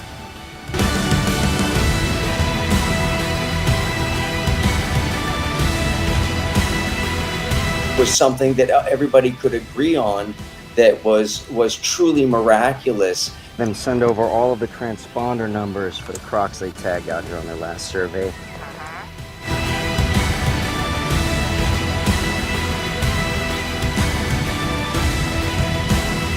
Whatever decision I make, it's going to be the right decision because I feel like somebody's guiding me in the right way. I took that leadership role pretty much from day one. I knew what my role was going to be on this team because it would be my last year. And the second chapter I talk about in the book would be resilience. So to play the best when it matters the most is always something I'll be remembered for. That moment of truth, I hope it does honor my friend who passed away. I think if he was here, we'd get an awful kick out of talking. As a matter of fact, I was just going to dig into a big slice of this breakfast pie. My family is my world. I would do anything for them. So we're cool, right? You know what? I'm still a little thirsty. Like, very interesting to me. Sometimes forcing someone to say, hey, everybody get along is not going to work. You act like you hate me sometimes. I'm confused. You got to believe in who you are. You got to believe in the dreams that you're setting for yourself. You got to believe that you can go get those dreams. I feel like a father, though. I mean, this is my boy. I mean, we play together. We sit on the bench by each other. We're always talking. It's the guy who's willing to die who's going to win that itch. And I know if I'm going to have any life anymore, you got to look at the guy next to you. Look into his eyes. Now, I think you're going to see a guy who will go that inch with you. You know what? Maybe one of the world's problems will get solved by listening to this show. I'm gonna win this whole thing. Watch. I know you are, Tom. I know you are.